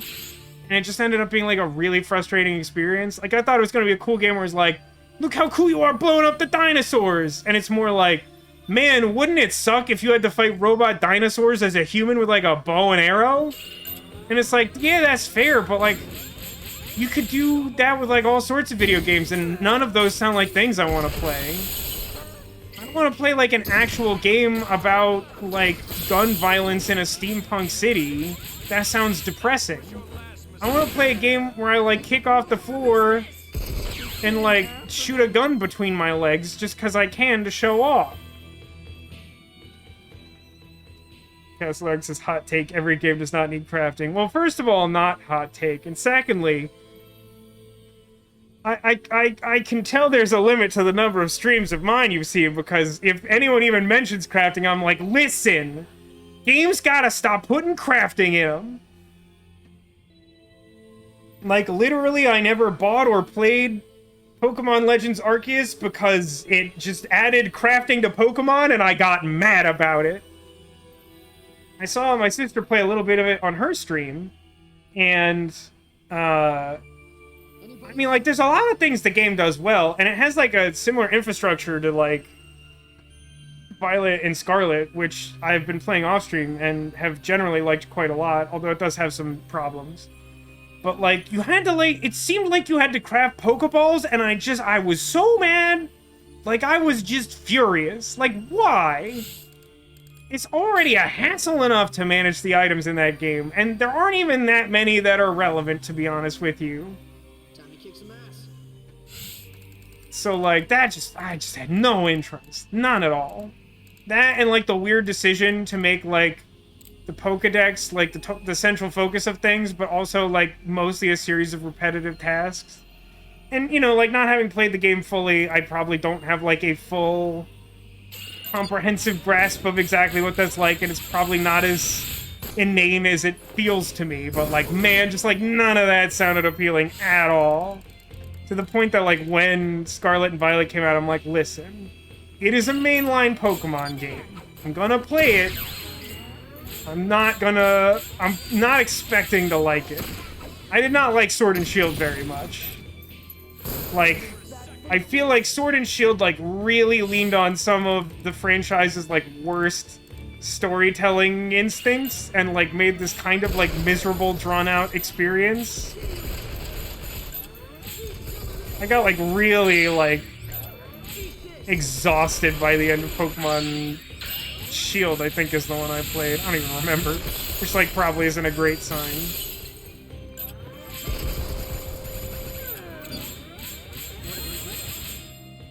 Got some silver chips. Man, when's the last time I sold any of my chips? I probably have like max chips. Okay, points. Just do this. A very well-deserved scratch damage full. Took out the hail and replaced it with snow that makes ice types more tanky. I guess that is true, isn't it? I just recently got to the snow area in my own Violet playthrough, and I noticed that, like, there was some atmospheric snow, and, like, hadn't really thought about the fact that it wasn't doing, like, the damage over time. I think I generally like that simply in terms of, like, flavor that makes more sense. Like, the sandstorm doing damage over time, that feels appropriate. Hail doing damage, I get, but, like, also, like, it just doesn't hail that often. I mean, they are ice types, though. I kind of get it. Hey, it's that gem I was looking for. I thought there were 2 boxes. Was the other box, like, a liquid nitrogen tank all along? Darn. I mean, I probably should just leave.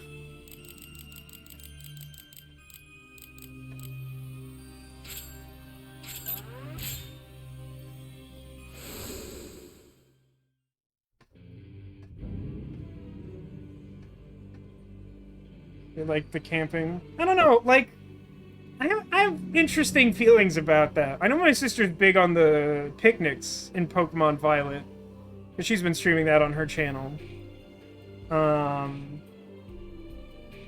It's not that I have any particular reason to dislike them. I've never been like, I think the fact that they saddled that and the camping with like a cooking mini game, I'm like off it. I'm just like not interested in that.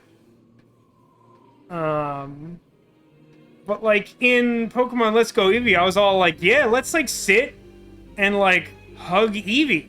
Like, let's just do that. That's great. But like adding the food thing, I'm like, I can't be bothered. Honestly, you know what it is? You know what it is? It's the fact that like it's basically a sort of crafting thing, is that to like get materials to make like sandwiches or curry or whatever the version is that you want to talk about. Like, you just have to collect a whole new series of items. And I don't care. I don't want that. I mean, I wasn't like the hugest fan of the application of like, what's it called? Like Pokemon Ami in like Pokemon X and Y, where like you would, like a Pokemon uses like a water attack on your Pokemon, and then you have the option to like blow dry them after the battle to like dry them off. It's like, it just seemed kind of clunky and stupid, but like you didn't have to manage any more resources.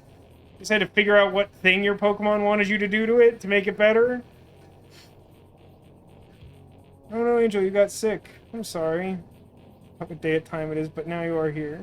I agree with Demolition. Glad to have you here in any capacity. Also, I'm like a huge bummer today, so like I don't know that that's helping anybody. It's a random encounter, right? Like, I can't think about 2 things at the same time. I'm still mad about crafting Pokeballs. It's 8 p.m. God, I don't know, some kind of emotion? I'm experiencing some kind of emotion. Oh, yeah, actually, yeah, there were, like, lots of reasons to not, do the weapon equipping. The gun customization, rather. Because when we turn this stuff in that we just collected from those 2 dungeons, we get, like, a new gun. From that guy who's just handing out antique handguns.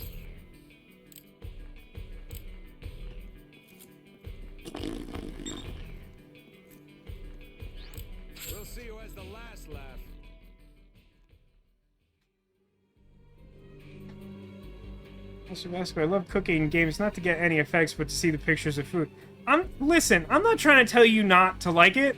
I'm just trying to explain why, like, my position on that is all, because it's kind of what we're talking about.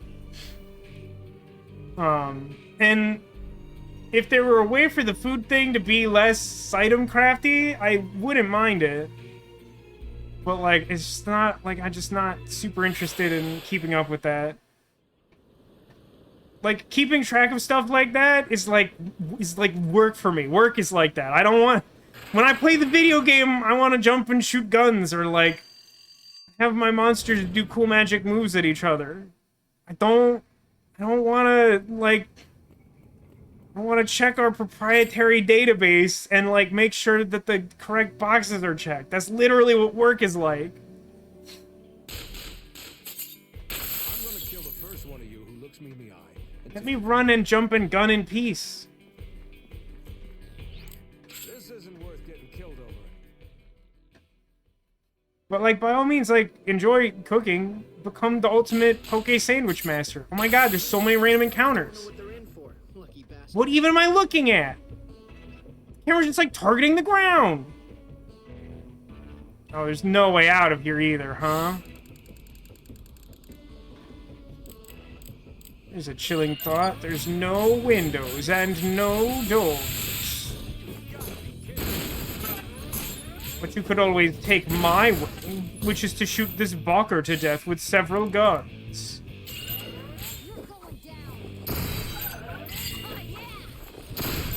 I'm gonna shoot this idiot apart.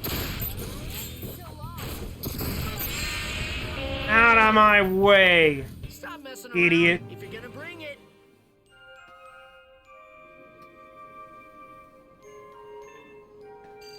Up to 8. There's really no particular point in me doing this now, but I kind of just want to do it. Zephyr still has item box equipped, huh? That's a thing that I hope I notice at some point when it's relevant. Between my legs isn't really my thing.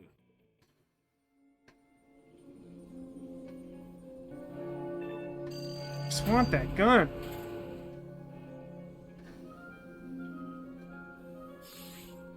That strikes me as fair, Neko. I know that there were, like, lots of things shared on social media, people, like, dunking on, like, bugs in the game, and, like, honestly, people seem to think that, like, the animation for, like, eating the sandwiches in Pokemon Violet and Scarlet was a bug because it looked so ridiculous, and, like, I don't know if that was entirely fair, but at the same time, like, it looks just bananas. Like, it doesn't look good, and it doesn't even kind of look intentional. Hey, I got your weird stuff, including a human fossil. I'm just not gonna ask any questions, because I feel like it's gonna complicate my life to care about that. Oh, so someone managed to meet my tough challenge. I've always intended to remain a hunter to the day I die, but even I can't defy time. I mean, he's got white hair, but he looks like he's in his 30s to me. There's no telling when I may simply keel over. After my death, my gun will become my legacy. I want that gun to go on being useful to people even after I'm long gone to the great beyond. I didn't realize you had such strong feeling. Like, I've seen you do the sandwich making enough that, like, I thought you maybe didn't love it, but, like, we're fine with it, Funny Godmother. What is it that you don't like about it? I'm really interested to hear your thoughts about it. That's true. I don't understand why you can't rotate the ingredients, and, like, even more frustrating than that to me is, like, why does it seem like the default orientation for the ingredients is the thing that makes the least logical sense? Like, why is it that if you had, like, a fillet of fish that was, like, longer than it is wide, why would it be rotated, like, 90 degrees in the sandwich? Like, why? Yeah, and the 10-minute time limit makes no sense. I honestly didn't even notice that until, like, your stream, because I avoid doing it so often. I just carry, like, hundreds of potions and just use those instead. The problem is you don't get the cool plot armor thing.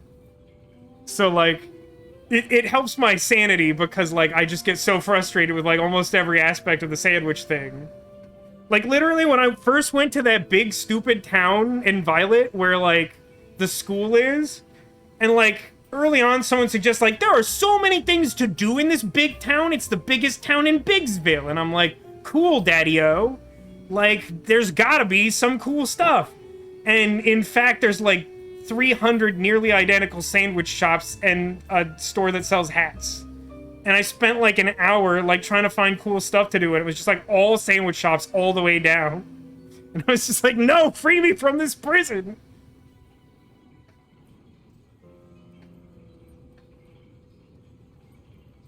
Also a great question. Why are you dropping stuff from 7 feet up? Why do they reward overloaded sandwiches when the physics engine can't handle it? All very good questions. But indeed, the plot armor is really good. Are there 151 sandwiches? That's too many sandwiches. Also, a genuine tragedy that they take away the Pokemon looking at you when they do love actions. I know you were talking about that a lot on your last stream, and I completely agree with that. Like, just... I feel like it's minimum half the point, right? I mean, I know why 151, but, like, it's more a philosophical question of why so many sandwiches? Anyway, I got a Z40. I have this bad habit that when I start watching other content creators, of any kind, really, I start, like, absorbing mannerisms. I like to think of it like, Mega Man Battle Network style changes. But really, I think it's just my subconscious lacking creativity. I was gonna look at the gun, I guess. I was gonna look at my new Z40. That first scope rating seems high. Bullet focus is insane. There's nothing on it. It's at 88. It's a good gun. At some point, we're gonna upgrade the guns. Now I guess I gotta go to Etsy and spend the rest of the stream collecting hides.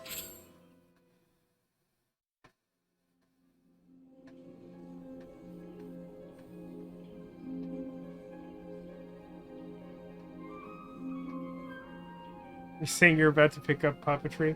I feel like the equivalent would more be like I would start like taking on like a Sprinkles mannerism. Sprinkles being the perhaps most famous of the puppets featured on my sister's stream.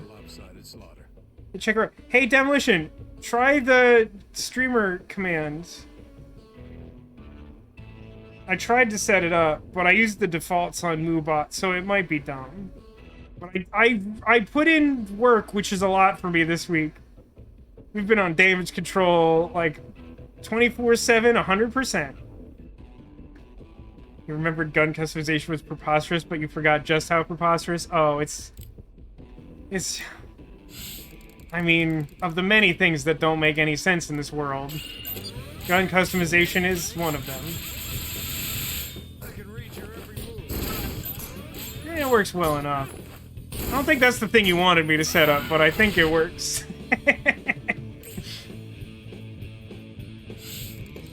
But, like, the reason I mentioned, like, picking up mannerisms is it happens, like, a lot. I don't know how much people notice it. But, like, I've been watching, like, a lot of, like, Northern Lion stuff. I'm, like, really late to the party on him because I know he's been around, like, forever. But, I've been watching a lot of his stuff lately. And, like, he has this way of, like, redirecting after he rants that, like, I've just internalized.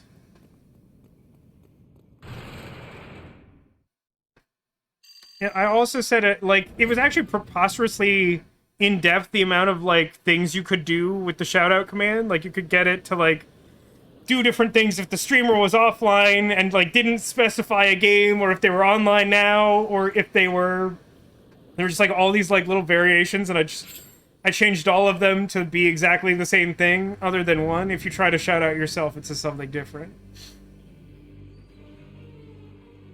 Alright, let's save over 6 again, because nobody likes save file 6. feel like the rocket foots should rocket with their foots. You know, that's a great point, Sophisticated. It really is.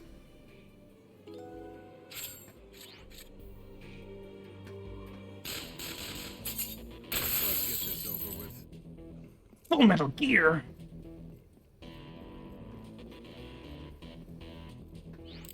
Running away with my tail between my legs isn't really my thing. Alright, Ezio, I really need some hides. I mean, I assume they're just random encounters, right? Oh, it's Heat Yeti! It's Heat Yeti! I'm too excited. Huh, it didn't actually work. Well, that's fine, I guess. You're supposed to say something different, but, like, honestly, it doesn't matter. If people start abusing it, I'll make it mod only, but I feel like Demolition's the main person who's gonna use it anyway, and I don't mind him shouting himself out. It has to be me on my channel? Think so, but I mainly only think that because I can't understand it. I'm too stupid. Nah, he does not have a lot of health for level 71. And he only has, like, Fire Beam. Fire Beam shouldn't be that bad. Like, Fire just does scratch damage.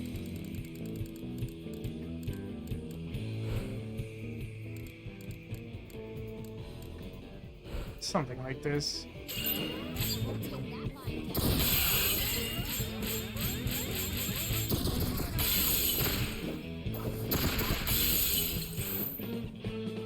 Hey! I remembered to switch off items because I saw him flipping the item like an idiot.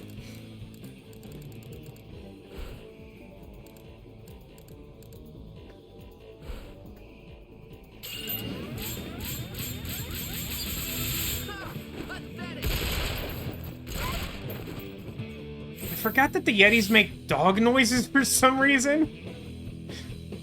Who designed this game?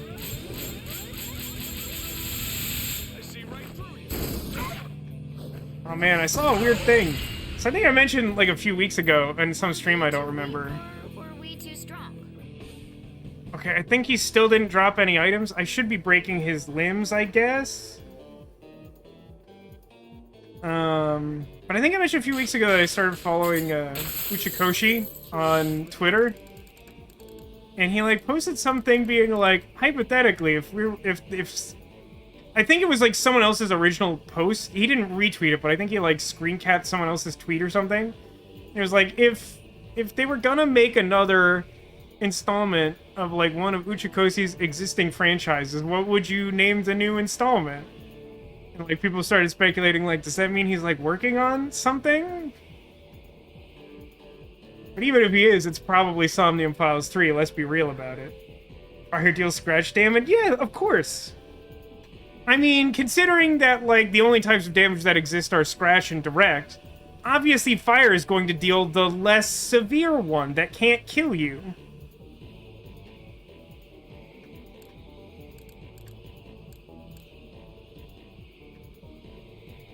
You know what we could do at some point, Funny Godmother, is, like, we could, like, collaborate some sort of, like, cross-stream event and then raid Demolition. I don't know exactly what that would be. So I shouldn't jump. Well, this is gonna take a while.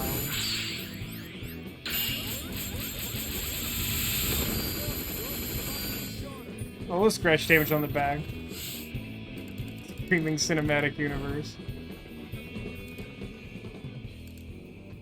It's a gamer family event. It's like when Hallmark made 6 movies about a magical wedding veil.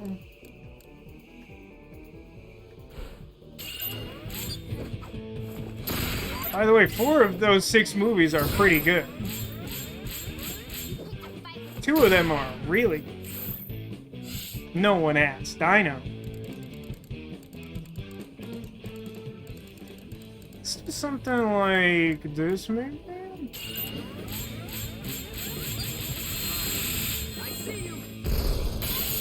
A lot of silver chips.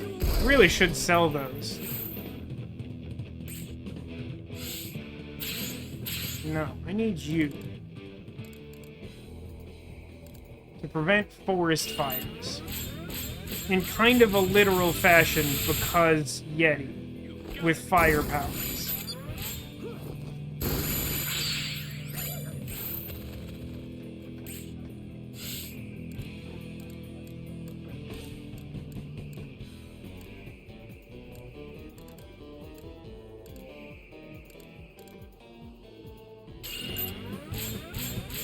I can jump with him. He doesn't have scratch damage.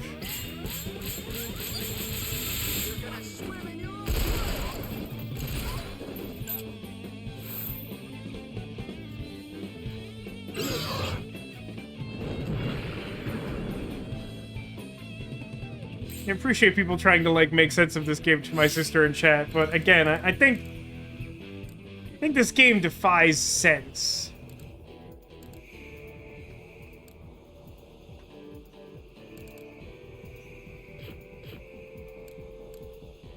See, so it's gonna be so stupid. I hope everybody's ready for this.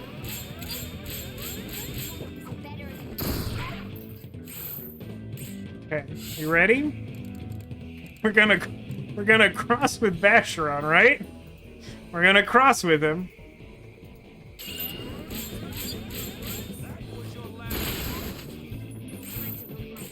And now.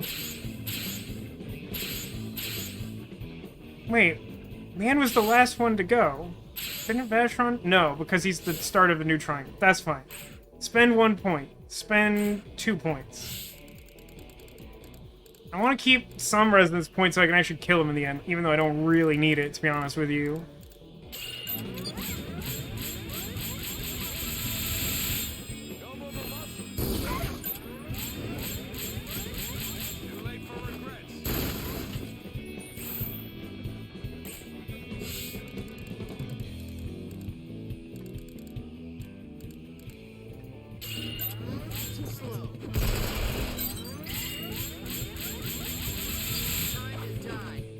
Trying to break off all the armor on this thing because it does actually change the rate at which, like, items drop from beating it.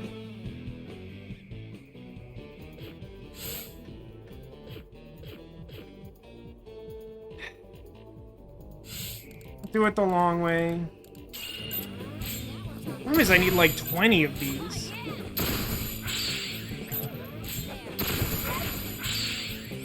You know, I really shouldn't be bonus shooting this guy. He might go over the box and then be like a real problem for me.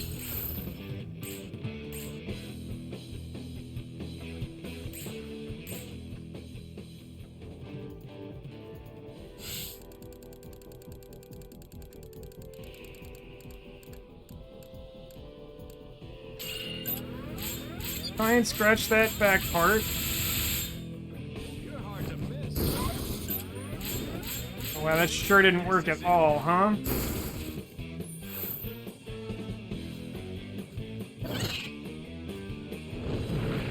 See, you send an enemy airborne in ages. I've done a few of them recently. Honestly, giving up all the resonance points. No. Ugh. Guy, I'm trying not to kill you. Do you not understand that?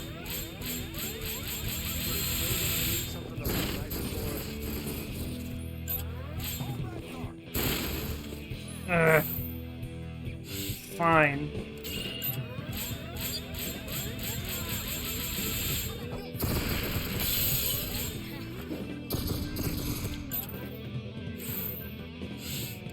We'll do it the dumbest way possible.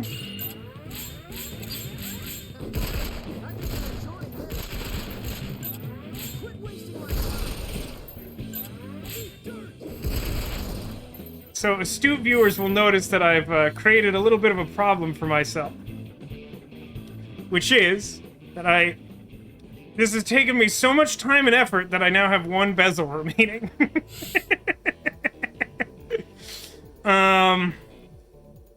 I know what to do, in theory.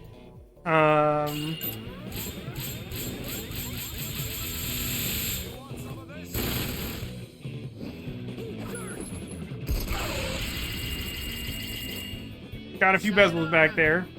Gotta hide. It worked.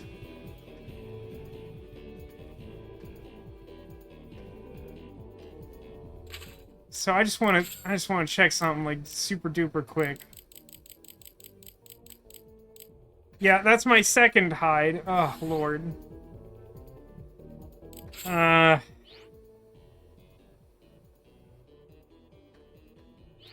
Does that mean that it's back part?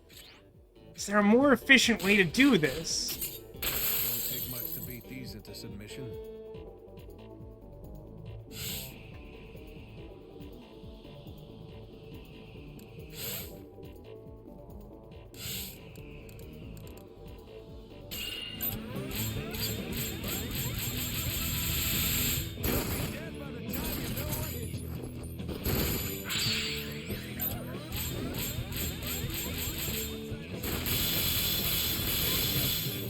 Hoping from this angle I'd hit the inner one, but I guess it's just fully blocked from that side, huh?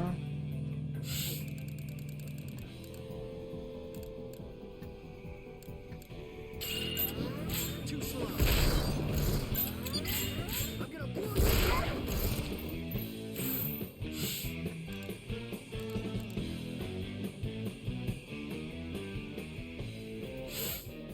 I mean, honestly, I don't need to worry about triangles.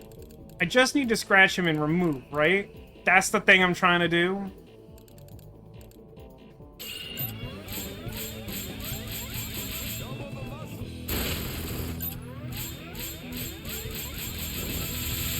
It's not the correct way to do that.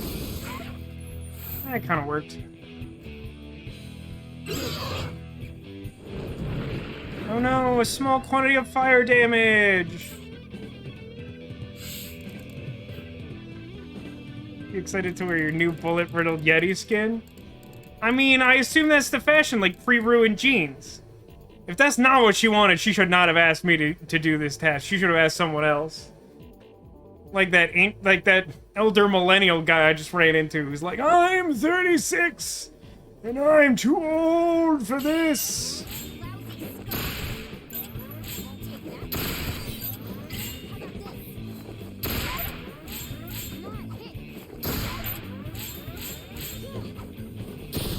Yeah, at this point I'm just, like, not worrying about the triangle and just, like, having Vacheron do a run and then scratch it off.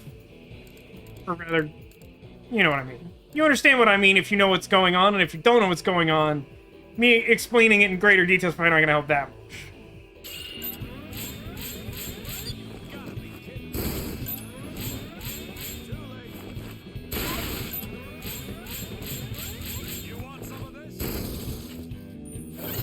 That front armor's like...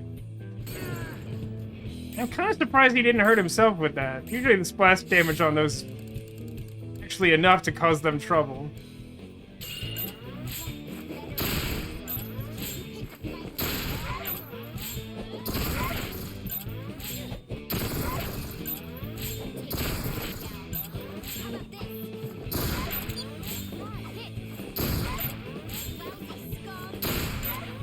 Oh my god, how's the front armor not dead?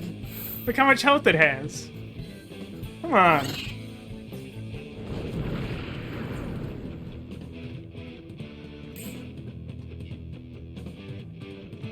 I get it, Zephyr. You're like pretty on fire or whatever, and I should care, I guess.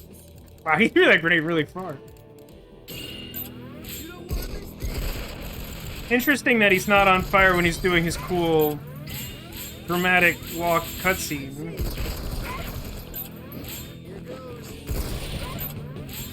Time to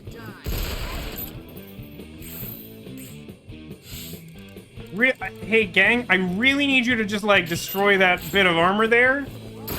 The one that has, like, no hit points. If you could just, like, just shoot that. Is it still... I feel like it has more health than when I started shooting at it, like, a turn ago. Look, I'm just gonna keep shooting it. It's gonna break eventually.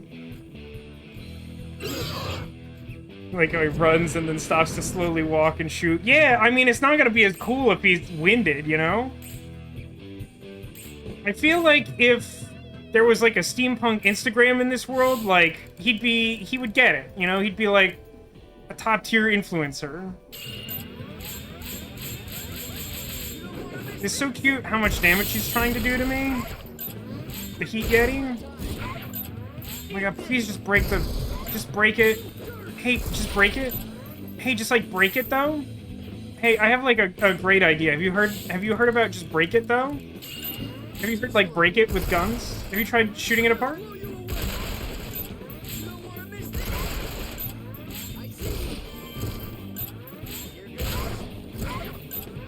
Now it's like more about the principle. Like it really didn't seem like it should take this long. There it finally is.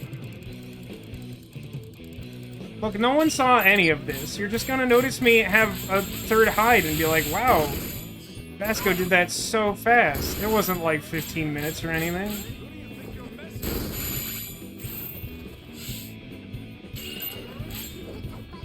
Probably should have grenaded that. That's probably enough help for that to matter. Yeah. I didn't actually notice if I... Did I get? I didn't get a hide from that. I didn't get any hide from that.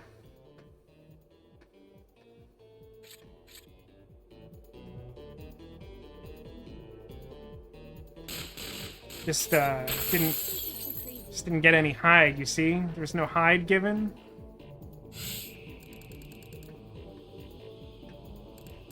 This guy's actually set up to be just like a really annoying obstacle that I can't easily run from. Is this story related or a side thing? I mean, it's a side quest, but I'm doing all the side quests. Stupid walkthroughs like, I'm sure you have 20 of these by now. Had one. Had of them. I mean, keep in mind that, like, the game has, like, 15 missions and, like, oh, like 70 side quests or something all told. Yeah, Nego's got the right idea. It's essential for fashion. Like, it's important to be outdecked totally in fashion at all times. Stupid missile gear.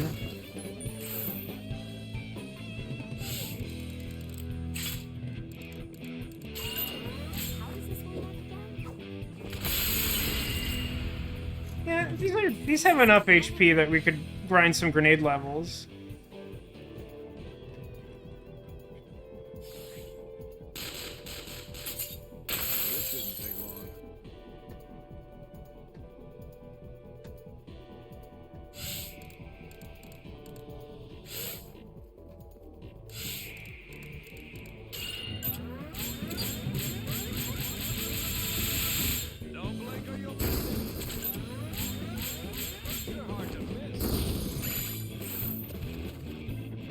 Like it says, I really hope you do a clothes shopping trip after getting all these hides. I miss seeing all the outfits. But, like, the only outfits that matter are the essential ones with their key accessories. I mean, what else could you possibly need?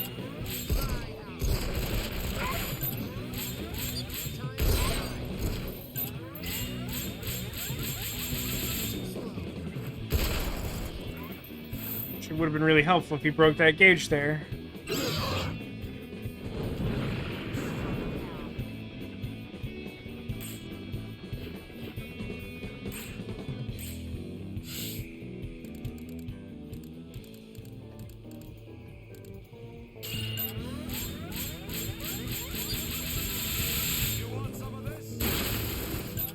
Cool. I should have jumped.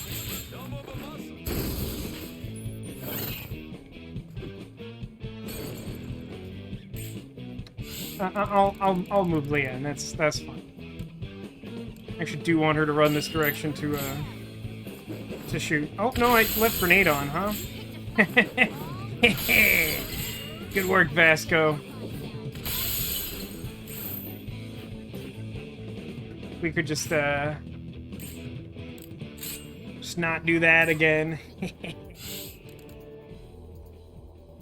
Disappointed that Resonance of Fate doesn't go on sale for Strong Week. I mean, in fairness, I think that you could count the number of people who care about Strong Week by checking whoever's in chat currently. Also, I'm inclined to agree with Sophisticated. I think I mentioned something to this effect so it's like someone joined the stream last week and was like, "Oh, the most important holiday in the sky town of Basel, Strong Week." I'm like, "Nah, I'm pretty sure it's Christmas. I think Christmas is more important to them there."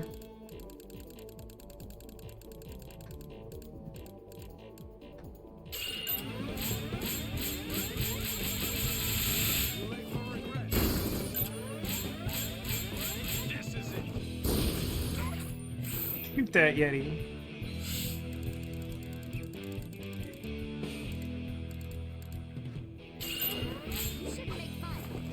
For some reason, the fire effect on Leanne makes me think that she's gonna throw grenades, and I don't know why my brain is wired that way. But if we're gonna start talking about questions of why the brain is wired the way it is, I mean, it's gonna get heavy in here. It's depression o'clock. And this Yeti isn't helping.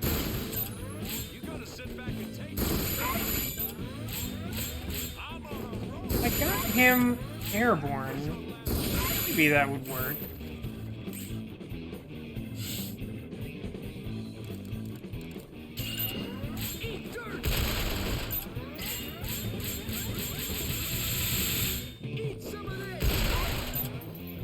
No. I want him to freeze him in place. We're breaking his cage. Foresee this not going the way I want it to. Nah, it sort of works. Alright, now I'll actually intentionally use a grenade, sort of. You have plenty to spare. Still kind of makes me mad at myself when I goof it, though. Getting stronger every day.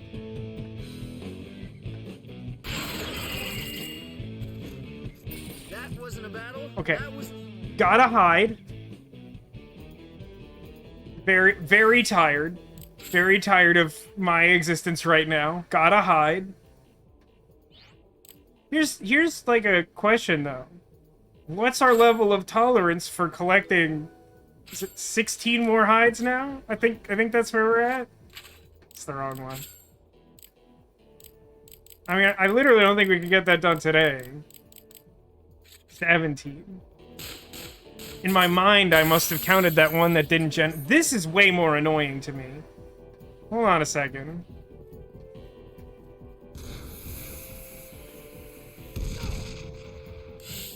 Okay, that literally doesn't work. I mean, I'm pretty sure that even if he hadn't shot missiles at me, I would not have been able to get to either exit. Maybe the other one's a little closer. Maybe I could try that.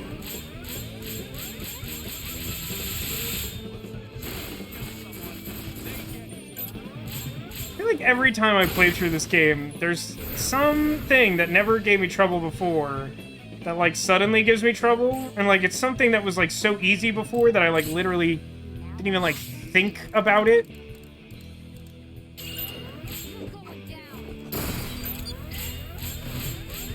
Got your missiles, idiot.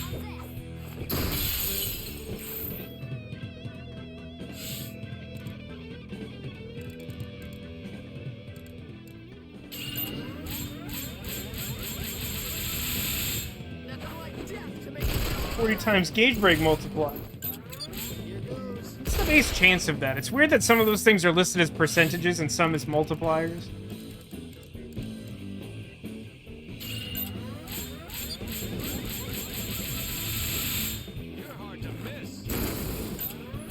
Okay, since for me, I have a bad time as soon as I need to start collecting mannequin parts. Mannequin parts are always a problem. What's weird is I don't remember the experience of collecting mannequin parts during this run, which must have been earlier. It must have been bad. There's no way it wasn't. I don't know why I did that way, but that's just the way I like it. getting some cool energy hexing, I guess. Yay me. Won't take much to beat these into submission. That's Weird place for him to start. I feel like this room has never spawned this way in the multiple times we've fought Yeti. I don't know, man. I don't know.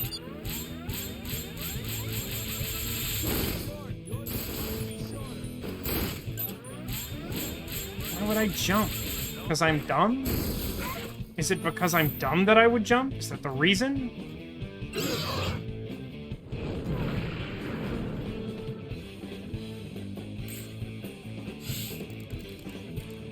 Yeti used Fire Beam. It's somewhat effective.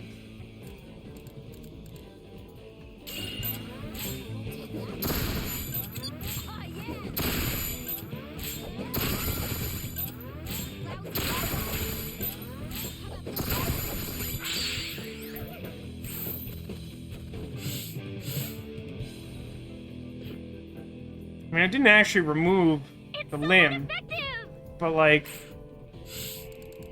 I kind of feel like I should just do this. Something to take to the next life. Hold that thought.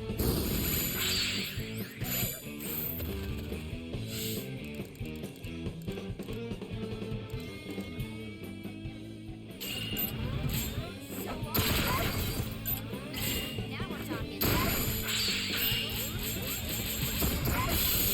Some bonus shots for you, Neko. Well, that's actually a good suggestion, Neko. Do you remember what floor the drop rate terminal starts on? I never pay attention to terminals. I'm gonna say 6. Is it 6? Is the number 6?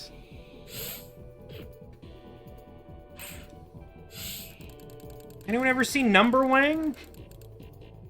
Is that Number Wang? Please stop turning to face me. I'm trying to shoot your rear.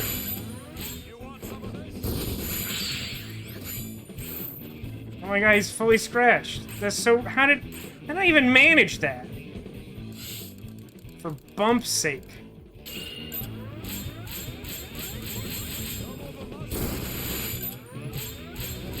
I mean, I guess at this point, jumping doesn't, like, do any harm. Ugh.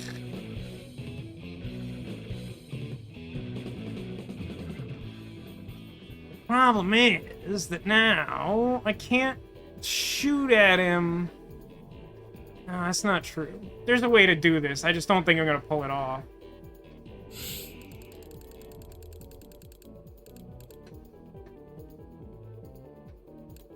I need to run in such a way without jumping that I shoot the fully scratched armor and break it off without hitting the body.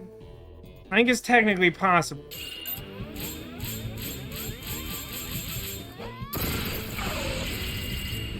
It wasn't. I got the hide, though. So it's not necessary to break that innermost piece to get hide. It might increase the drop rate, but it's not necessary. Is this Yeti the leader up? He's the only one in the room. Excellent question, Anime, as usual. Welcome to his room. So, What the fuck? another reasonable question, I think. Let's not get too crazy, okay? Yeah.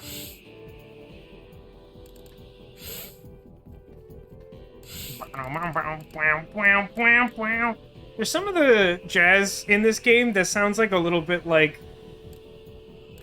background music for like Snoopy shenanigans from like obscure like late 70s, early 80s Peanut specials. Oh shoot, that guy's got a gremlin. Where'd the gremlin come from? This Yeti is leader of that one gremlin.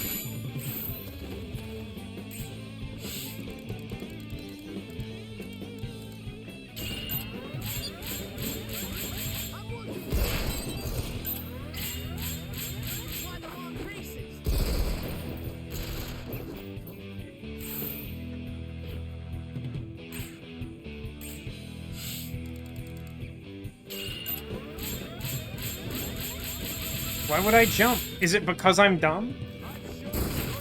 It's not a rhetorical question.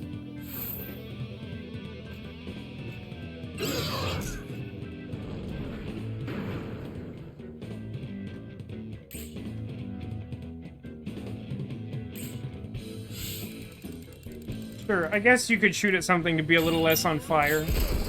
Remember that bullets have lifelink, and that's a totally normal thing to say.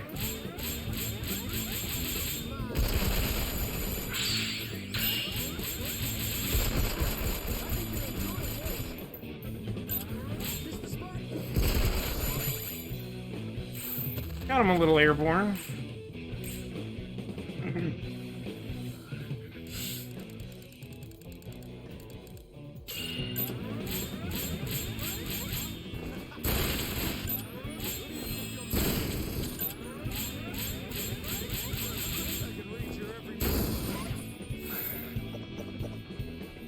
Leave my Zephyr alone.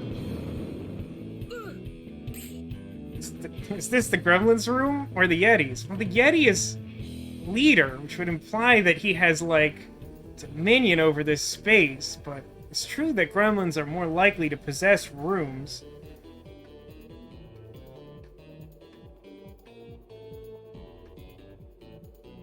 It's his room, but Zephyr's house. It's a complicated arrangement.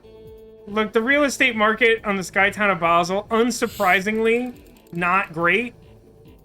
I mean, real estate is inherently limited due to the whole Skytown situation.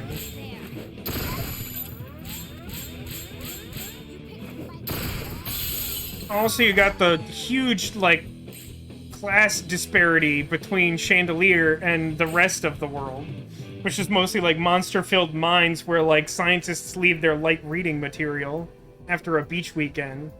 Except there's no beach here.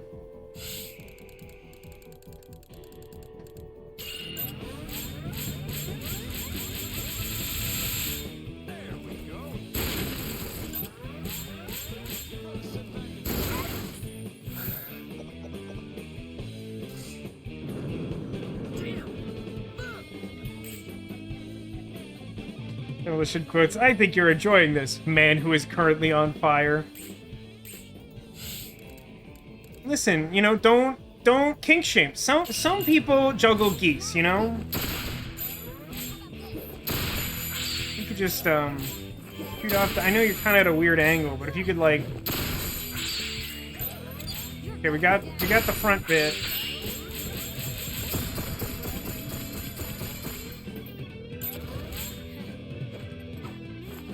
Yeah, Smack kind of like spreads damage to outer parts, right? No longer airborne enough for that to matter. That's fair.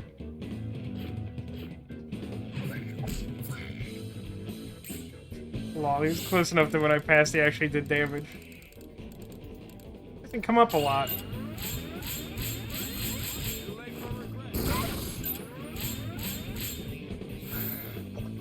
So I want him to recover a little bit of scratch damage, I guess? So I should, like...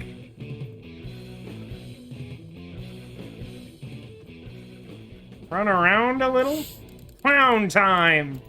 It's time for clowning! I don't know if that worked the way I wanted it to. I got a flame crystal. I did not get a hide.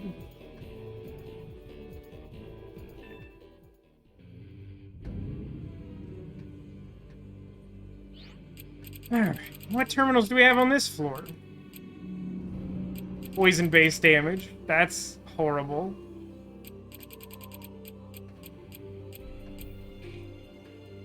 Freeze damage. Boo. Charge speed. It's a weird one. Seriously, does anyone know what floor? I want to say it's 6. I guess I could go to 6, but that sounds bad.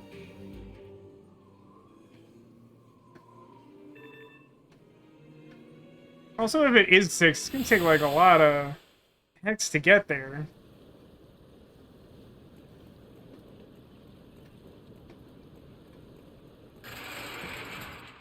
Yeah, that's what I'm asking about, anime. Neko pointed it out, which was a really insightful idea, because I tend to ignore the fact that terminals exist at all.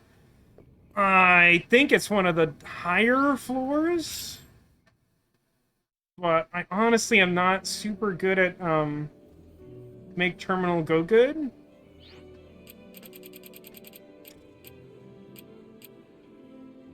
Experience. Probably not the worst. Endurance. Why?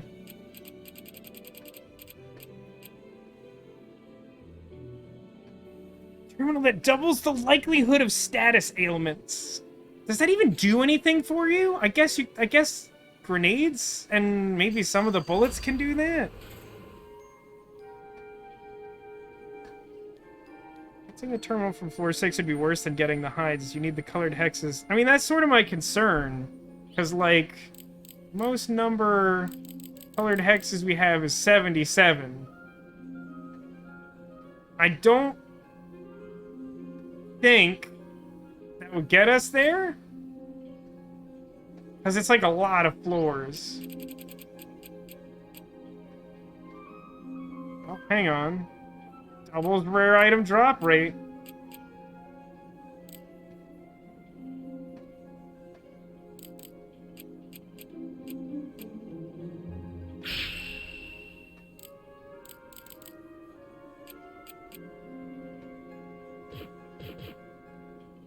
Oh, I need to... I always forget how these rules work. So does that mean that I have to find a space somewhere in the world that already has the correct color of the thing? No, wait, I can like turn in 5 of them to make a energy station and then build off that, I think is a thing I can do. That seems insane though. Like that amount of work, like I'd have to go to town, trade in 5 of them, and then I don't think 72 is gonna reach all the way down there. Will there be a red Hexa stream? Sophisticated. We did one on Saturday. It didn't cover all of the hexes, but I think some of them might have generated since we started chapter 15 today. But if you want to see a bunch of red hex bosses, I mean, we've been doing them throughout this playthrough of the game, which has admittedly spanned multiple years at this point. But also, we did do some just last week. Hi, Critwitch. Welcome. You've joined at just the time for me to have a crisis of how to handle this extremely irritating fetch quest. How are you doing? This has gotta be more than like 72 hex spaces, right? Also, I'm still not entirely clear how terminals interact with core lifts at all. Well, you can always check out the VOD. The main reason I mention it is that you could check out the VOD. The YouTube version's already posted, which potentially has better sound mixing, but probably doesn't. 77 plus 4 space. I don't understand the implication. I trust that that's true, I just don't actually know what you mean, anime. Running away with my tail between my legs isn't really my thing.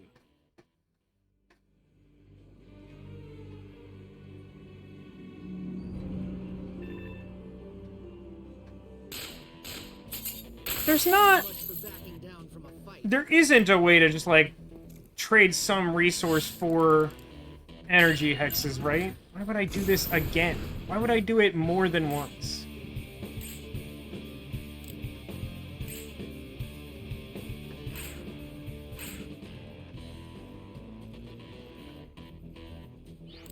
This isn't worth getting killed over. Each piece is 4 space long. You're saying as opposed to... I mean, you can have them, like... They don't have to literally overlap. They can just, like, be adjacent. So, I mean, depending on how the things are shaped. Nah, typically any curve is gonna make that worse, right? I think I get what you're saying. I could just, rest real quick.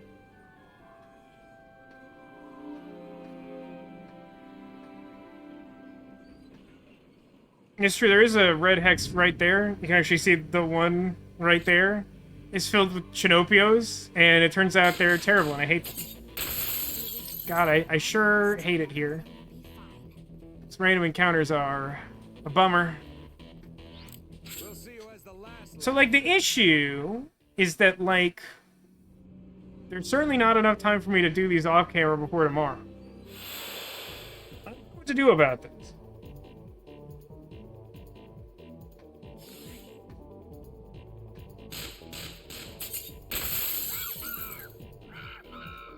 I'm gonna make one attempt at going this way and see if this is close enough.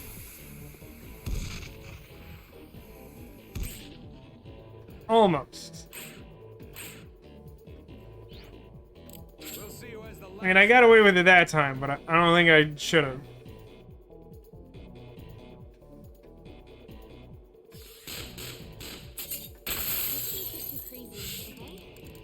I should be excited to see the Yeti, but I was just immediately filled with a sense of disappointment and dread.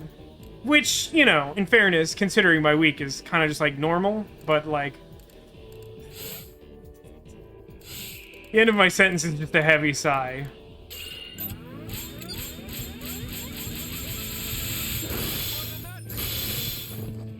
Scratch damage full and stun shot? I forgot that that was literally possible.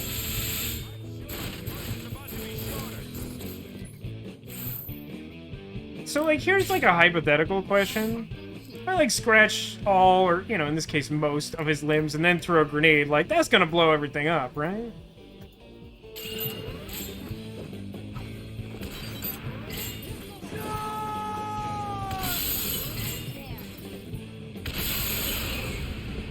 Took more effort than I felt was appropriate.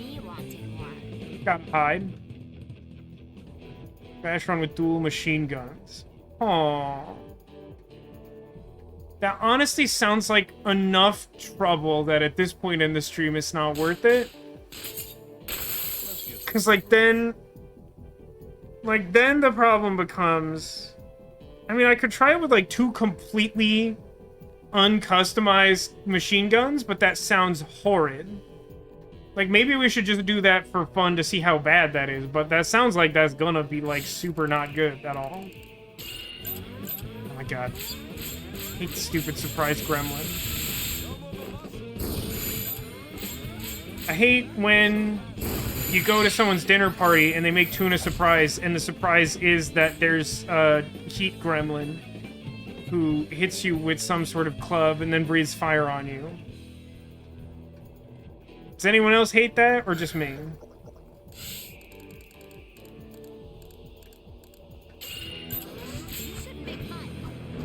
It's grenade again. It's, grenade. The problem is that it's grenade, and I would like it not to be grenade, but it is grenade because it's grenade, obviously.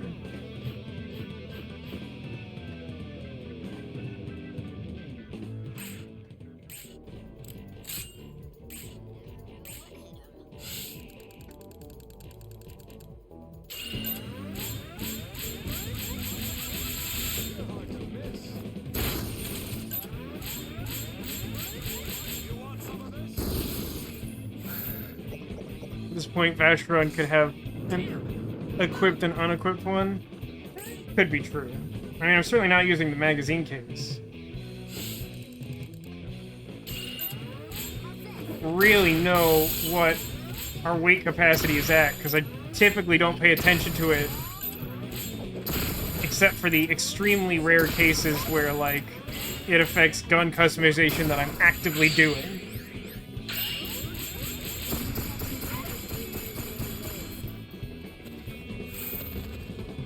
I got him on the box. Is there a trophy for that? See, like, when he's floating, there's, like, a physics justification for it. When Leanne is floating, I'm just genuinely really confused about it, and I don't understand.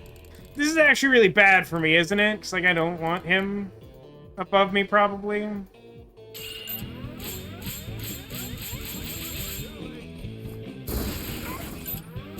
Yeah, that did not go the way I wanted it to.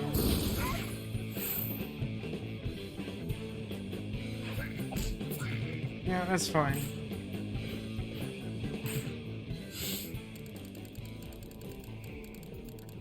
Sure, cross the line, why not? Prep you, champ.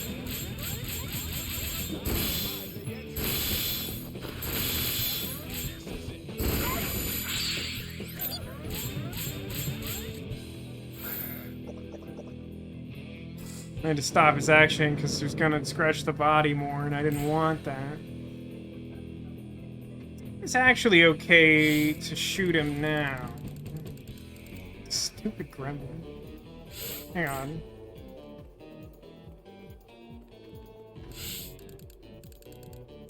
Yeah, turns out it really sucks that I got him on this box. There wasn't even an achievement for it. It's fine, he fell off the box. I might as well jump, I guess. It's direct damage.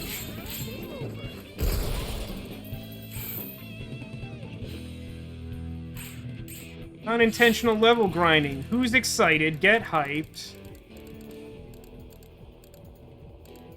I really hate the position of this Yeti.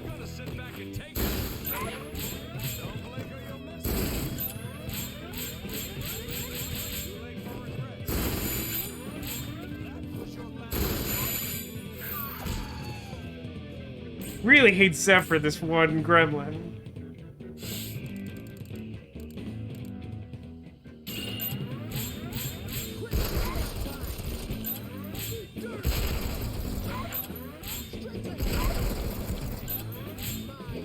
Thanks for Twitch. We're gonna grind it real good. Do do do do do. I know it's not the song, but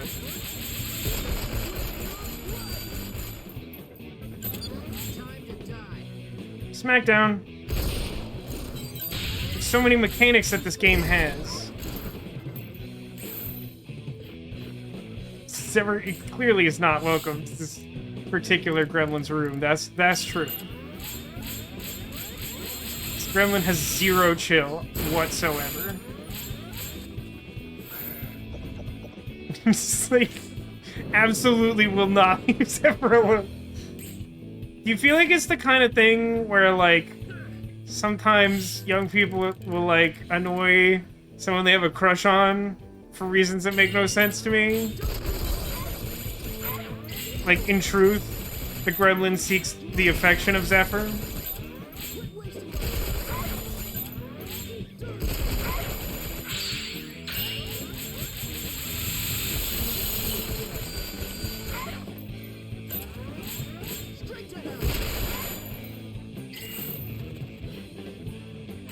Oh, I think he's gonna leave Zephyr alone for like a hot second now that all the shooting is almost done.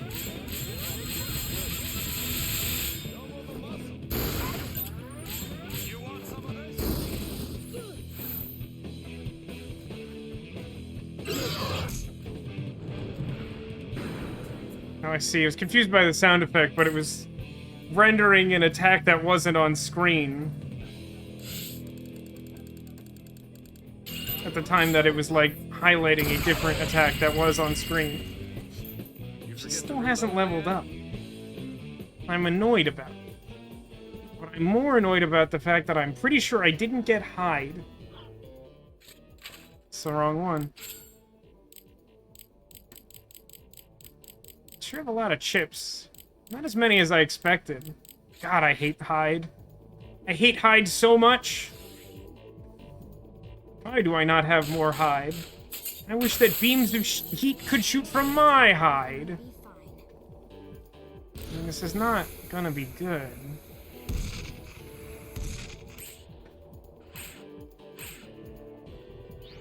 It works, but it shouldn't?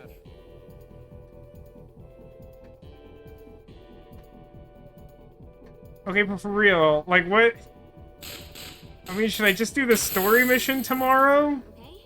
Am I gonna remember to do this next year so that we can complete this idiot mission? Do we just want to spend tomorrow doing this? If so, what do you want to talk about for 3 hours of killing this one Yeti and his idiot gremlin friend for, like, 3 hours?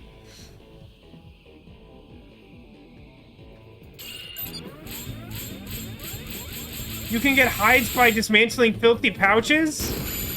Well, this is information that would have been good an hour ago, but I still appreciate it now.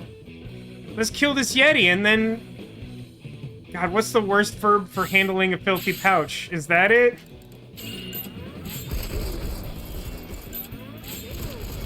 Honestly, like, who is the person who localized that name? I hope that they don't get any more work. I tried doing strong months, like, a couple years ago, I think. No one seem to want that. it was another data point in the recent discussion I had of, like, long games are cool in theory. My streaming schedule of, like, being able to stream twice a week is not conducive to long games. People tune out. Which is why I keep meaning to put up a poll about Murder by Numbers, which is... It's just a lot longer than I expected it to be. I don't know why I'm doing... I guess I scratched the thing. I'm just not able or willing to pay attention to anything. I can't stop thinking about those filthy pouches.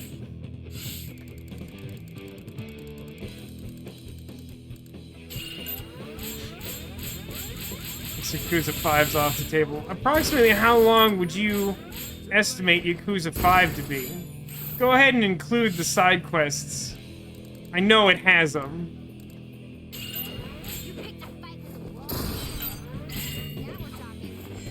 This guy feels like much more cooperative than most of the Eddies.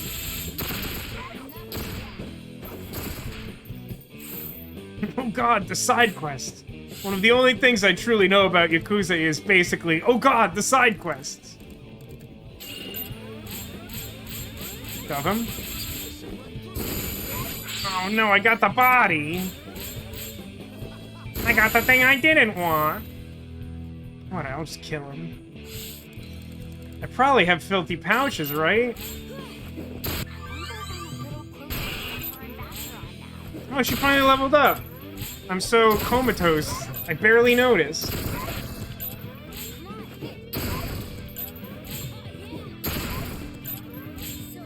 Murder by Numbers didn't help that we did 4-ish streams doing nothing but optional puzzles, but like... I mean, I feel like it's kind of the point, though. I mean, I will grant you that the cutscenes you unlock from them are not super good. I mean, the puzzles are good, but like, I guess my main thing about Murder by Numbers, it's not that I dislike the game. Like, I don't pitch the concept of just setting it aside because I suddenly hate it. It's like, the story has dropped off a lot, both in terms of, like, frequency of story stuff happening, and also story, like, quality. And, like, the puzzles in and of themselves are not, like, thrilling gameplay for an average person to watch, granted. But, like, to me, it's almost more about the fun thing to sort of interact with is the story. And, like, increasingly, like, it's not, like, related to the puzzles, and, like, you just don't get very much of it in a stream period of time. It's just complicated. You're not gonna, like, turn super fast or anything, though?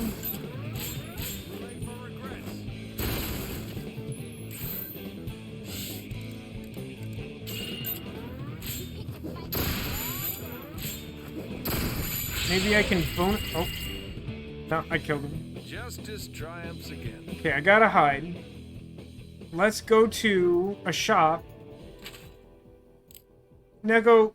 Is it a particular filthy pouch that will give me the prize that I seek?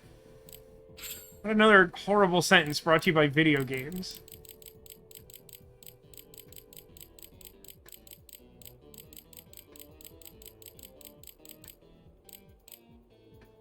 I don't actually have that many filthy pouches, to be honest with you. I have more junk packages than I do filthy pouch. Honest to God, who named these things? Who named these things? They're both horrid names. They're both extremely bad names. This game does have fast travel. Doesn't it only have fast travel if you hex every floor? That's like an investment of time. I feel like some of these suggestions neglect the initial investment of time, the opportunity cost. Oh, come and say it's junk package E1. I have 16 of those. It's better than... Look, No Dad. Snow Dad is better than No Dad. I'm gonna fight this Yeti. Probably not gonna scratch all his limbs. Oh, he's got a surprise gremlin. That terrible casserole.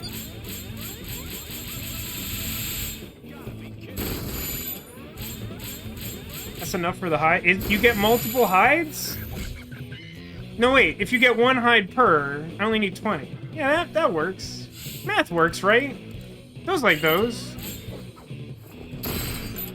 And it has the bonus of being few enough that I don't feel like I wasted, like, a ton of time. Just, like, a few hides worth, because I still would have needed a few. Franktown? Does like, I should know this, but legitimate question. Does Albona not have that? I feel like it does, but I can't remember. Because Albona is closer to where I am now. This guy. Am I right?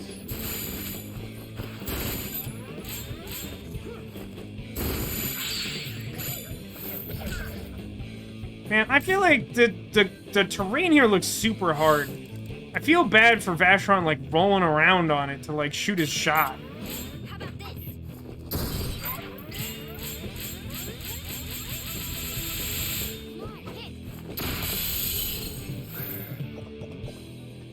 This gremlin.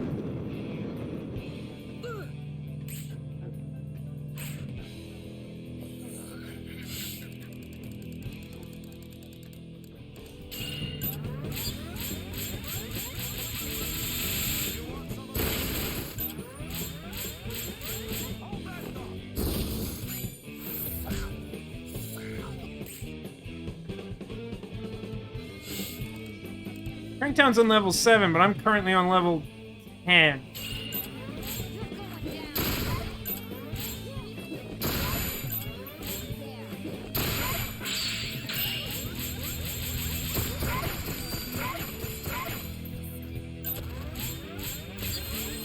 It's kind of funny how much Tech and I used to rely on bonus shots and airborning targets, and like now I've come to rely like much more heavily on gauge breaks, and typically just jump all the time for various reasons, some of them legitimate and some of them not. I'm just gonna kill him now. I'm not sure I need his hide, but he started trouble and I was gonna finish it.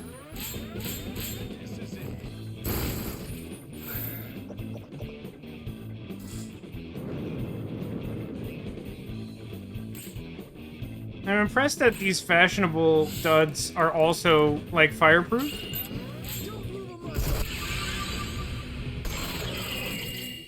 Also, I got a few levels out of it, so it's not the worst thing in the world that I, didn't know the, nature of the junk package. I'm not the one who named them! Don't get mad at me!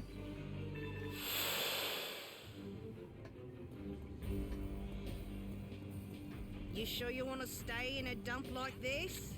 No, I don't know. Is there a scrapper? Oh, hi. Hey, listen. Hey, Kitty Dog grew up super big. He's all happy and full of energy. Isn't he cool? Everyone loves Kitty Dog.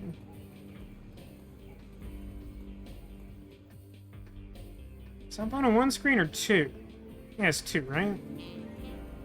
People with the right materials are always welcome. Hold on. No, not Tinker. I need Scrapper. He said bring me scrap, but I need the Scrapper, right? Jeez, not Filthy Pouch, Junk Packet. They make two? Each of them make two? Couldn't the side quest, couldn't it just mention that the junk package makes two of them? Instead of just saying, like, maybe you just happen to pick up 20 hides? This would save a considerable amount of effort. This is annoying. Oh my gosh. I'm swimming in hides, baby! Right, who do I sell my Yaks forever. things to? My, like, Materials are chips? always welcome. Won't anyone purchase my The chips? dark times. Who wants my chips? Rarity the heart desires. Yaks forever.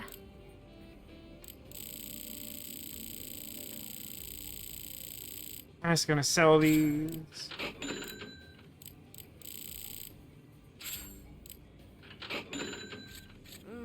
Okay, cool. That was a great fun time that we all had together. I hope you enjoyed. Yeah, you know. Listen, you can blame me for that if you want. I can't stop you. Daddy does not approve. That's accurate. It's never been more true. But like when we started this stream, I thought I was gonna be the one to ruin it, and there's an argument for that being my fault. There is, but like, it just seems like there's a better way to provide this information to the person that you're trying to, and to be clear, not calling out the people who are trying to help me in chat. All of you well-intentioned, none of you, like, my complaint is with all of the resources that everyone accessed. Not a single one of them, up until the one Neko was looking at, that I don't even know what it was, indicate that there's like a hyper-duper easy way to get 20 hides, and that in fact is an item that you may well have some quantity of. I should have used the fast travel when I was on 10. That's true. That one's my fault. I started ranting. I'm genuinely surprised that happened, and am annoyed, but I have little additional... I'm basically fully scratched on annoyed damage right now. I'm going up. Which, honestly, like, is kind of how depression works, for me at least. Is like, usually I get, like, fully scratched on nonsense, and then take, like, 1 point of direct damage, and then I break. And that is what happened this time around. During one of these Strong Week streams, I was like, you know what, I'll tell you the thing. I had a day like that. It was just, like, paper cuts of, like, little things going wrong, and they weren't a big deal, but they were, like, becoming frustrating, and I was having a bad time. And, then, this was the same day I had my, dentist appointment recently, that, you know, I make the point of it because I had driven that day. I don't necessarily drive all that often since I'm not commuting anymore, and I'm working from home. Oh, cool, we hunter ranked up. What cool thing did I get? You mean this? Is it 20 hides? I kind of would have liked that. That would have been a good spiteful play. Alright, let me go out the other entrance. So, like, I had driven that day to go to the dentist. I came home, and everything's fine. And I was having a stressful day, and I was, like, planning on trying to go to bed early. And just, like, ignore what a bad time I was having. And then I get a call at, like... I get a text from my landlord at like 9:45 p.m. being like, hey, so, like, a pipe bursts over exactly your parking spot and nowhere else. And to... Hold on, I'm gonna turn this in. Oh, hides! You're swimming in hides! I'll take 20 of them. I knew there had to be some somewhere. I should have told you to look inside of a junk package. Cool. I have, like, many gun parts. So, tomorrow, if we're feeling frisky, I don't know why that's the word that came to mind. If I'm feeling capable of it, we'll probably start with gun customization. And then go do the chapter mission, maybe? I'm just gonna check the bulletin board for no particular reason. I just kind of want to verify I think that's all the side quests done. Now that I've wasted a lot of everyone's time, including my own.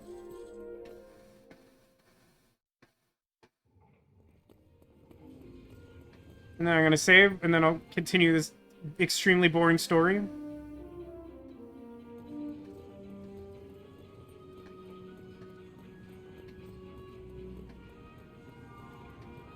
It's a good run cycle he's got going there. I'm a fan.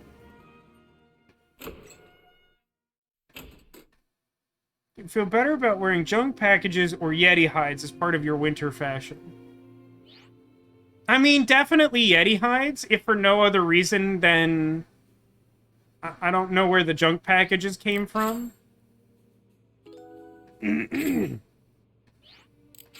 Safety save, of course. Well, I appreciate the sentiment, Sophisticated. I'm pretty sure regardless, your time has been wasted, but I appreciate the sentiment that you don't feel as though it's been wasted, because that does count for something. Let's go ahead and turn this to rest mode.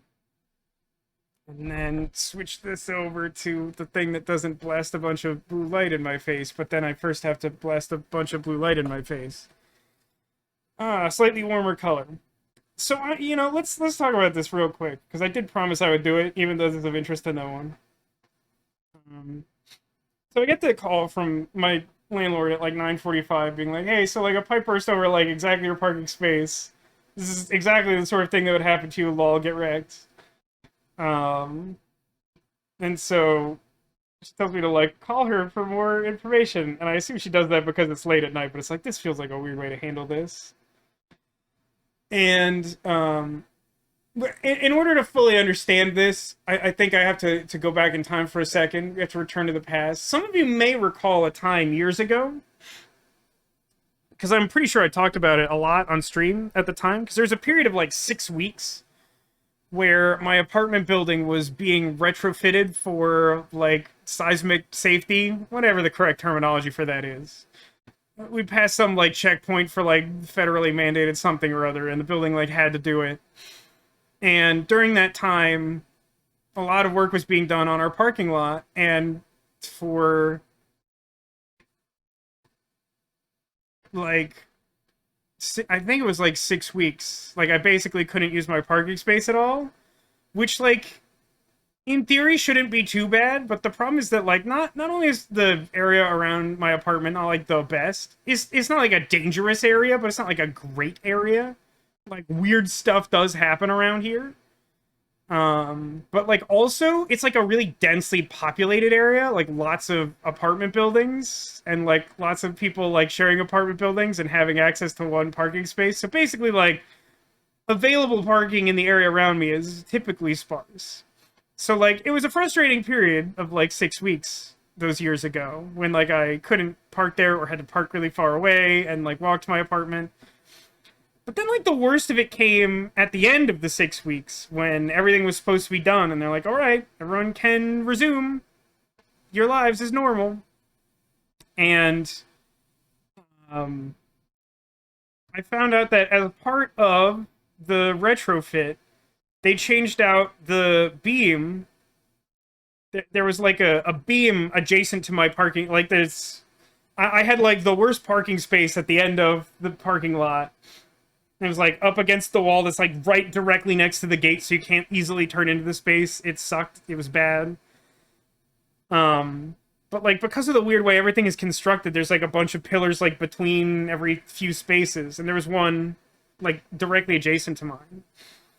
And it was one of 4 pillars in the whole parking area that they had replaced with a much thicker, like, steel girder.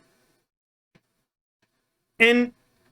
when I say much thicker, like, it went from being, like, I don't know, like 5 or 6 inches wide to being, like, maybe, like, twice that. 10 inches or maybe, like, just shy of a foot. Which, like, in the scheme of things doesn't sound like it's a big problem.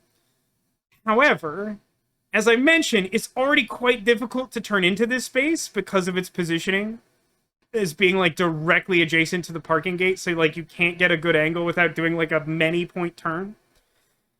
And furthermore, like, these aren't giant, luxurious parking spaces. They're pretty modestly sized.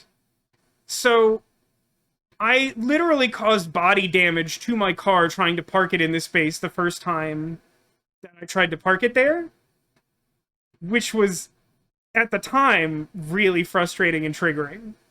And I I just threw an absolute fit. Like, I've been like a resident of the building for like, 7, 8 years or something at the time this happened. And they had promised like months after I moved in that they would get me a better parking space. That basically like the newest tenants would have to deal with that. And they never did. And then they do this retrofit, and now basically like I can't park my car in my parking space. I'm like, what good is it to me to have a parking space that I can't park my car in? This is a significant portion of like what my rent is for, is to like have a safe place for my car in Los Angeles, where you need to have a car to survive. And I'll spare you the details of that, but like it was a huge battle. My mom had to help because like they would only do stuff during business hours, and I had to work, and it was a disaster. And eventually they like just moved me to a new parking space where that wasn't a problem. Flash forward to, like a week and a half ago, whenever the hell this was. And, I get this text late at night, and she tells me to call her, and I do. And she says to me, like, yeah, so the best I can do is that, like, there's a new tenant moving in, like, tomorrow.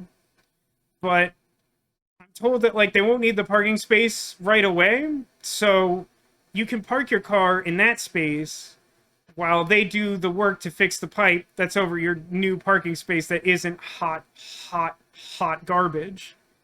And I'm like, okay. And then she tells me what number it is, and I go out to the parking lot, and for the purpose of brevity, it's essentially the old parking space. It's one of the other 3 parking spaces that had the same problem as my old parking space. So I'm faced with 2 choices at like 10 p.m. in like pitch darkness in this not great neighborhood. I can either go on a trek in my pajamas to go find some parking space out on the street that's not guaranteed to be there, and then walk back in the dead of night, or I can park my car in the space where it doesn't fit.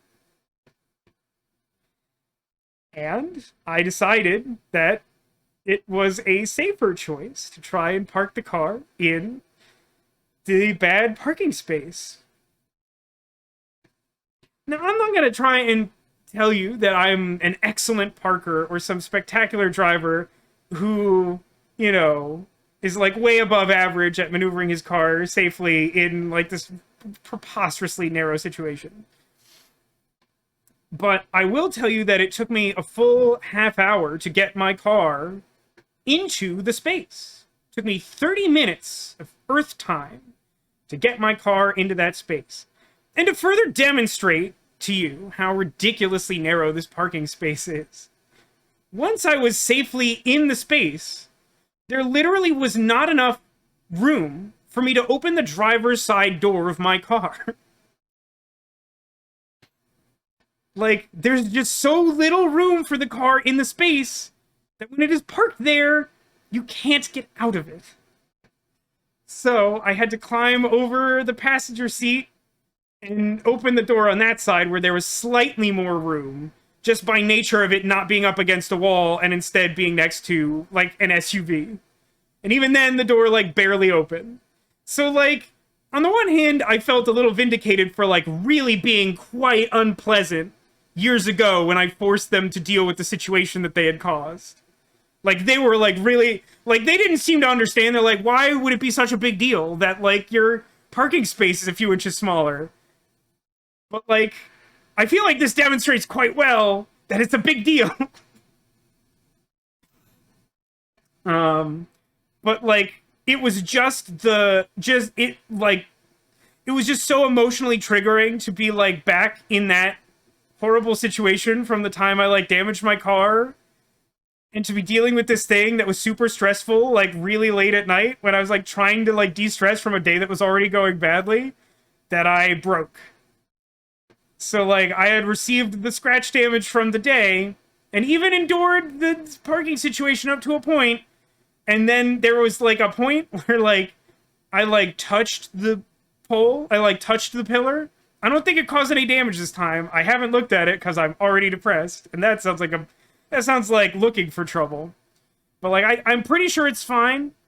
But, like, I touched the pole, and I just snapped, man. Like, that was it. I was done, and I have lived here in this bad place ever since. And eventually, it will resolve itself, but, like, I am having a really bad time. So I'm sure someone was interested in that story. I don't know who that was for, but you're welcome for whatever that was. After spending like a full hour hunting Yetis when I could have just handled a junk package. What could be more natural than to handle the junk package and be rewarded with hide? But yeah, we'll be back tomorrow with more Strong Week, the conclusion to Strong Week, in fact. And it could go better than today. Could not. I don't know.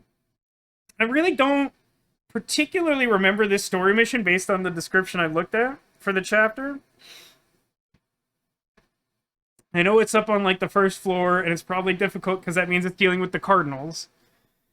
Not the baseball team, of course, the people who worship the clock. This is for the benefit of those of you who aren't familiar with this game. It obviously helps to explain it because it's also logical and natural. But yeah, I think the plan is to try and customize our version 3 gun and our new Z90 or whatever that's called, and then go do the thing. And, I don't know, if we have some extra time, maybe we'll do, like, red hexes. That seems like a good thing to do. There's a couple more that generated with Chapter 15. I doubt that we'll be a high enough level to deal with the Chinopio squad. They were much stronger than I expected them to be. But yeah, that's for tomorrow. If you're around 6 p.m. Pacific and watching this live, of course, you can join me for that.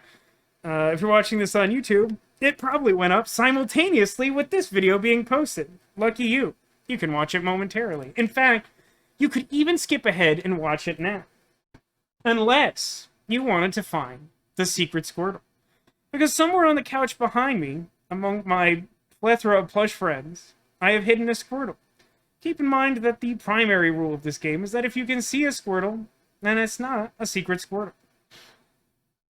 So consider where you think it might be. Under, behind, inside in some rare cases. One of my many friends on display here. And note that if you're able to find the secret Squirtle, it will be an omen of good luck for you in the week to come. Hopefully it will serve you better than whatever's going on in my life.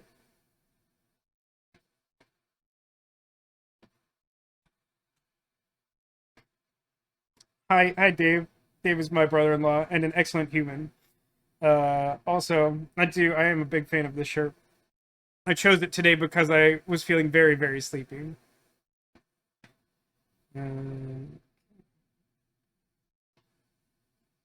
Got some good guesses. Behind the smiley. Under the crabs. God, I love my crabs so much. I'll be on... Hey, hold on like 1 second. I'll be like right back. It won't be long. I'll be right back.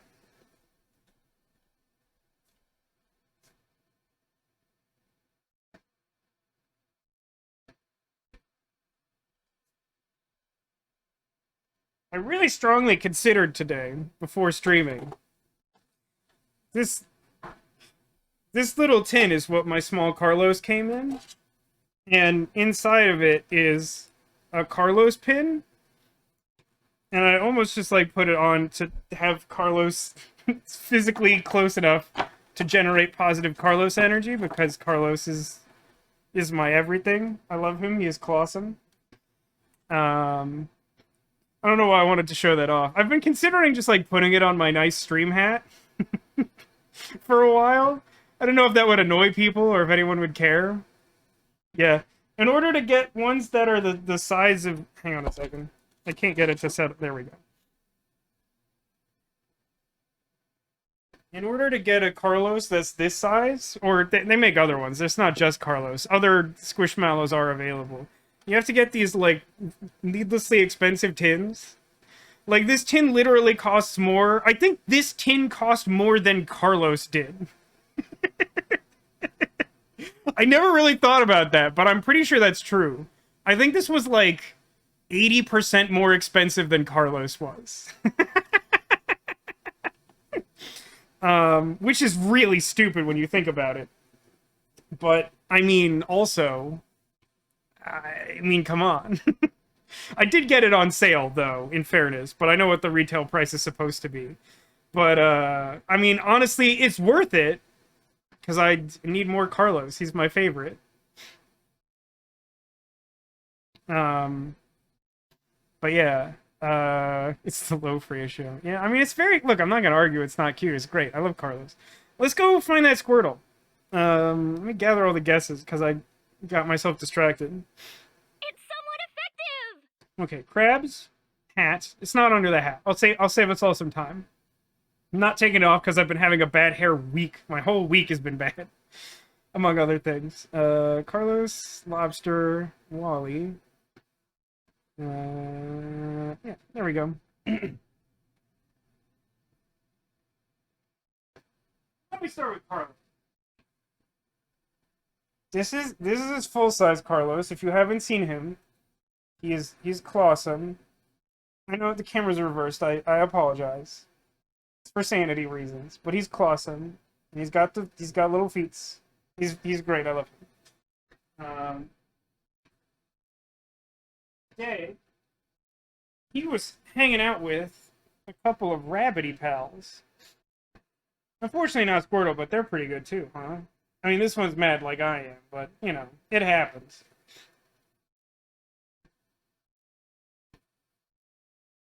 I saw a guest behind our smiley face pillow.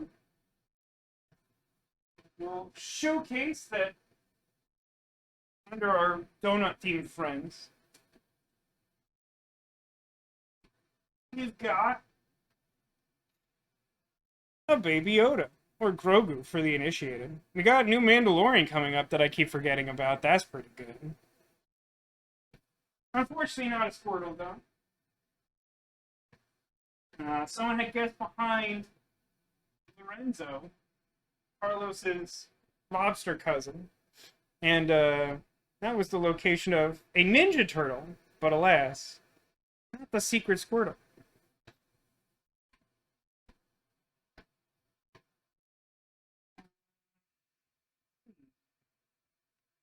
That was all the guesses that we saw, except perhaps for behind Wall-E, which was in fact the location of our secret Squirtle.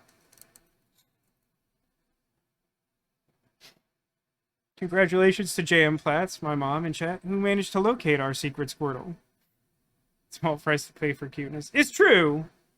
It's true that it is. I'm pretty sure when I got the tin on sale, it was like, I think it cost the same amount that Carlos did.